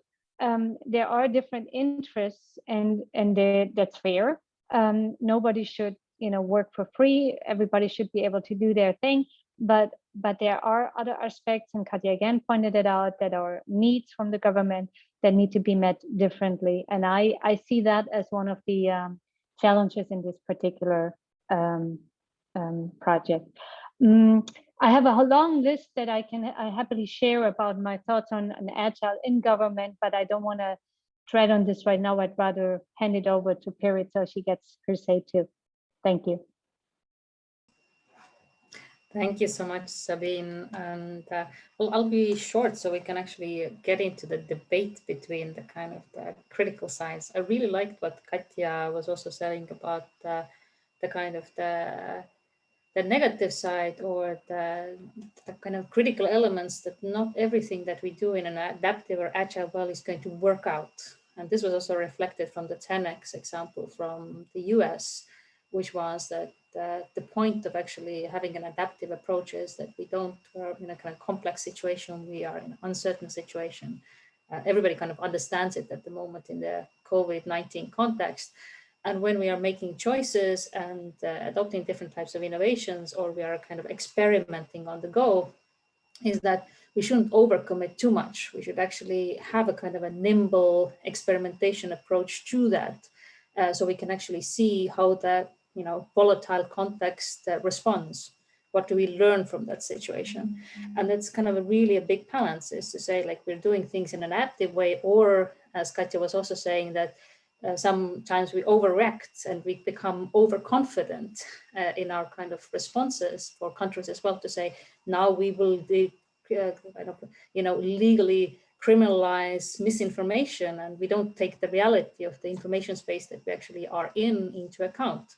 but kind of experimenting with different measures against misinformation and actually seeing how this volatile, complex situation responds is potentially the right way to go in a situation where we don't really control the causes and effects and the kind of the complexity of the ecosystem in its entirety. And another point, and a final point for the kind of intro remarks that I wanted to make, is that we shouldn't forget that in our perspective as well, adaptive innovation is definitely part of the broader innovation portfolio. It has a role to play. So we will have the strategic goals, we will have the missions, strategic intents, which we can also adapt from a kind of have an adaptive or agile approach to solving those. And we have enhancement and productivity aims within our governments. But the really aim is how do we support this type of innovation where kind of returns on investment are difficult to actually make clear from the get-go. And as in our kind of breakout rooms and the previous discussions, it is difficult to make the case for leaders and decision makers to make decisions to support something if the kind of the message from the get-go is we want to try this out, but we don't know how it's going to turn out. So how to actually make that case within the broader portfolio where, you know, productivity, efficiency, missions, even the kind of the shiny future can overshadow some of these activities that, you know, the capacity that you have to have within your organization to actually make it work. So over to you for the debate, Angela. Great. Thank you for those intros and the glimpses into the perspectives that you bring to this this topic, which of course means many things depending on the specific context and the level that we're talking about. You all sort of answered my first question a bit, which is kind of what sticks and how to make these efforts sustainable. So you talked a bit about that, and I want to maybe talk a bit more about how innovation methodologies and tools, such as things like human-centered design and some of these specific technologies and methods that have their own logics built in and their own values implied. So for instance, introducing micro-targeting has that potential to shift values and what the public sector is preferencing. So I'm wondering, from your experience in practice and also from your research, because you have different perspectives here, what have you noticed about how governments integrate these methods into their work, and do those create lasting change? So does this bottom-up methods-based approach, has it had an impact? And is there a drawback to taking this approach? I think maybe all of you have something to weigh in on this, but maybe we'll start with Sabine and go to Katja, and then Piret, if you have something to weigh in as well, please. Thank you. I will just use one example, which I thought is a very powerful one and very active one, and it's in a country that struggles itself, Brazil. I've had the opportunity to work with the then Ministry for Planning, Budget and Development in Brazil in 2015, 2016. And at the time, they were very concerned about setting up an innovation network within their government across ministries and within also the ENAP, the National School for Public Administration. And it was very interesting because you would think with everything going on in Brazil that this is one of the first initiatives that would go down under, because as you know, there's no money in the public coffers, there's government crisis after government crisis, there are real tensions, everything. And yet this group has managed to actually transfer into an even larger ministry that became then the Ministry for Finance and Economics. And this group now is a department within that Ministry of Finance and Economics on digital user experience. And within that cocoon, or I don't want to call it cocoon because it seems close, but within that structure is probably a better way to say, they have managed to really drive home the message, and that's interesting for Piret, and you're probably familiar with it, Piret, but the message of like, what is cost? And they have found a way to talk about cost of not doing something. So what is the cost of somebody spending hours frustrated in front of a screen that doesn't work or in a program? What does it mean if somebody has to actually go somewhere once or twice or 3 times? What kind of economic implications are that? What kind of implications in cost of trust, confidence in government, and so on? And they've really begun to put numbers on this by putting numbers on the, you know, if you have a photo, a negative and a positive, so to speak. So they put the cost on the negative that's not yet developed. I like that very much because, of course, in design, that is our continuous challenge. We are always about bringing something to life that does not exist yet. Well, if you don't know what is existing, you cannot actually just put it on the table and say like, well, let's measure that. Well, you have to first develop the criteria to guide this future development in a meaningful and relevant, applicable way. So that would be one example. And I think that is another example. I think I mentioned it maybe to you earlier when I was advising another government on participatory government. Actually, that was the term. And how participation through this, you know, what do you call that? When you walk, a walker is a different name. In, you know, walking aid for older people when walking gets tough. Frame, I think, in English. I'm sorry? Zimmer frame, I think this is called. Oh, the basic one, yes, yeah, yes. And I put it next to one, so this very basic walking aid, to one that was called the Ferrari by my audience, because it was red and it had handbrakes and it had a chair and it had a basket. So the person who would have that would be like a Ferrari rock and rolling through the city with her shopping cart and her seat. And there was a conversation then started by these policymakers that said like, yeah, it's nice to have this Ferrari, but that's very expensive, isn't it? And, you know, maybe you could have more of those Zimmer frames if you could just, you know, can give more of those to many people. And it was very interesting because the policymakers only saw the cost of manufacture and only saw the cost of making this, but they didn't at that time put the cost together that I then started to list. I said, like, look, when an older person gets out of the house, depression is not setting in as soon as somebody who gets stuck with this other device and sits at home. You don't lose as many muscles when you move. So there's another health cost. You actually can go and spend your retirement money in the shopping mall or in the cafe or in the theater hall. So there's an economic cost.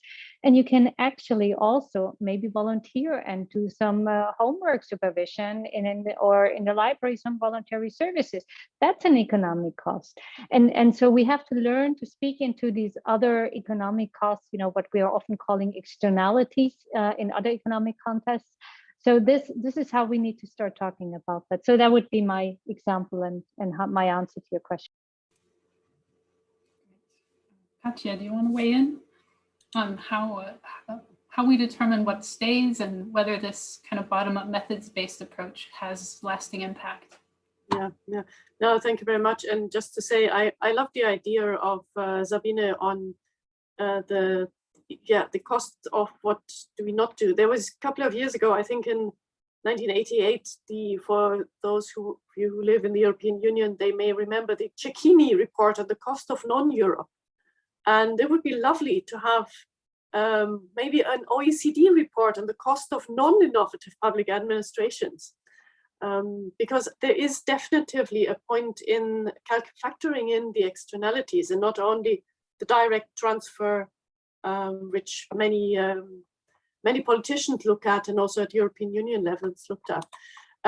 No, but to come back to your question, how to make that really stick and how to make that being taken up. I started by using the example of the COVID-induced innovations that took place.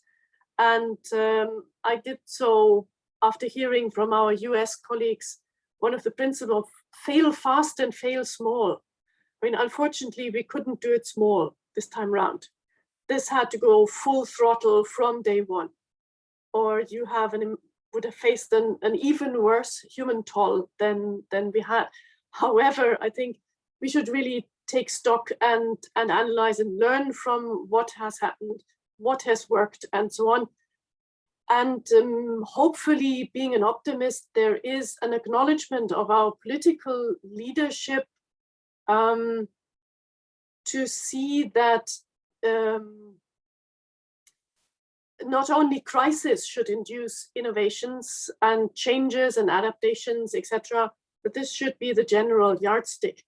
There's a saying, I'm jumping up the words now, about crisis offers lots of opportunities, and we shouldn't lose that opportunity of the crisis experience with really shaking up our political leadership, because that is a bit the issue. I'm talking there really from the inside of the European Commission, being itself a public administration run by all the accountability, transparency, political determinants that national administrations have.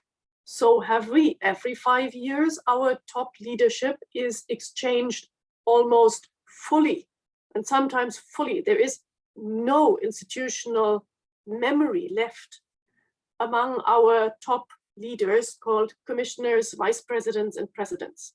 They're flying in from all over Europe. They do not know. There is, I mean, still gratefully, luckily, a civil servants tradition that the civil servants really do a lifetime career and are not hired and fired. So there is lots of historic knowledge in that, but yet every 5 years, we are basically set back to zero and have to convince our political leadership on how things are going.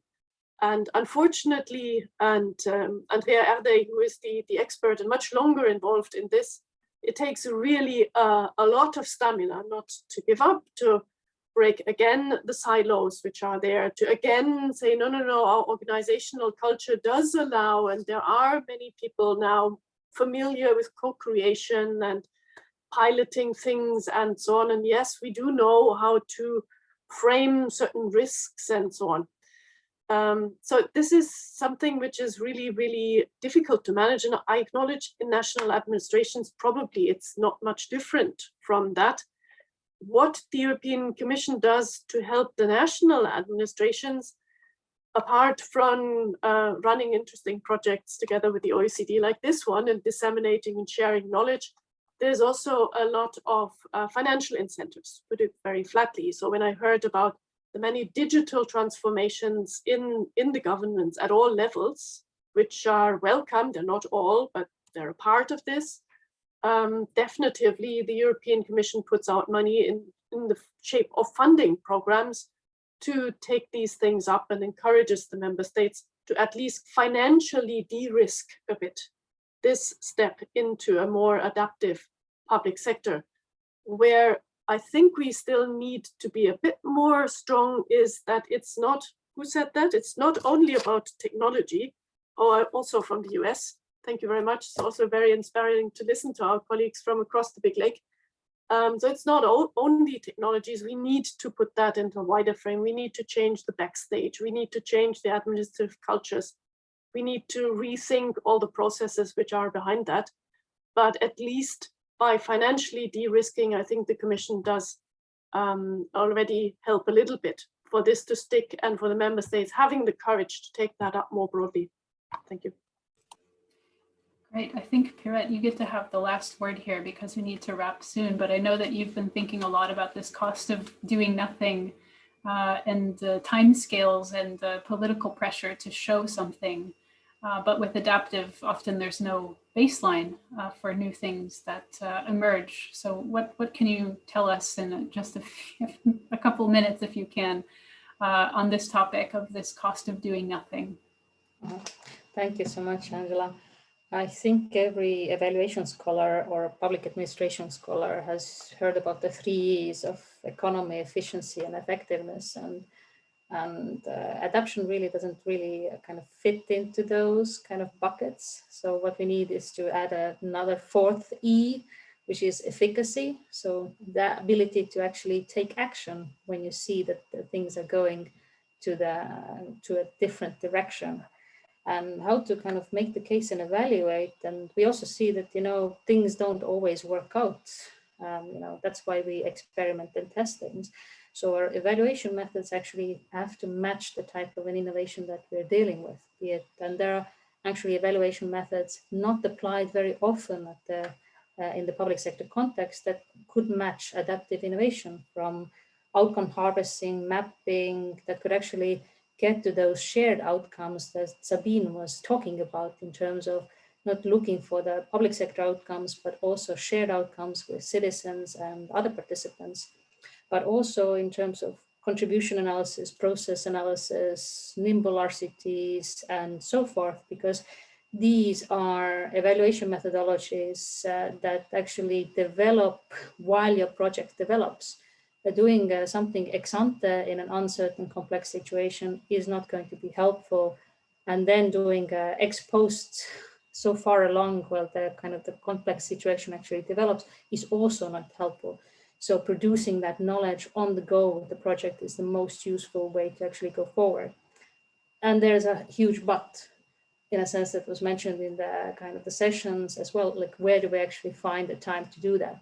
We don't have time to do or resources or funding or the financial de-risking of doing adaptive innovation. What do you think that we have time to do evaluation in the right format connected to that as well? So I would say a big call to actually invest in both adaptive innovation and the evaluation processes that show that this approach is in the end more economy, efficiency, and effective for public sector as well, in addition to having more efficacy to civil servants and citizens themselves as well. Great, thank you, Pirette. That is going to be the last word for today, but I think this discussion could go on for another hour with this group, because you raised some really interesting points that I don't think the case presentations really covered, and are remaining questions for this area of emerging practice in government. So thanks everyone on the panel for your reflections on the cases and from the workshop output, and for raising these new questions, which we are going to use to focus our remaining research on this topic. So after the workshop today, we'll take the notes and the inputs from not only the cases, but also from the workshop component, and feed that into a report that we're writing on our all of the facets of innovation, kind of the theoretical foundation of the model itself, and inputs from practice that you've shared today, and raise some of those remaining questions, because this will form the basis of the practice development that we do in these areas of innovation, and particularly adaptive innovation. So with that, I'm going to conclude the session today. I'd like to thank our expert panelists. I'd like to thank our case providers from sharing glimpses into their work. I'd like to thank the Director of Governance, Elsa Pilichowski, for opening, and for our co-hosts in Portugal at the Administrative Modernization Agency for supporting this event and for supporting adaptive innovation in your government. So thanks everyone. Thanks for your contributions to this topic. And until next time, have a great day, morning, evening, night. See you soon. Bye-bye.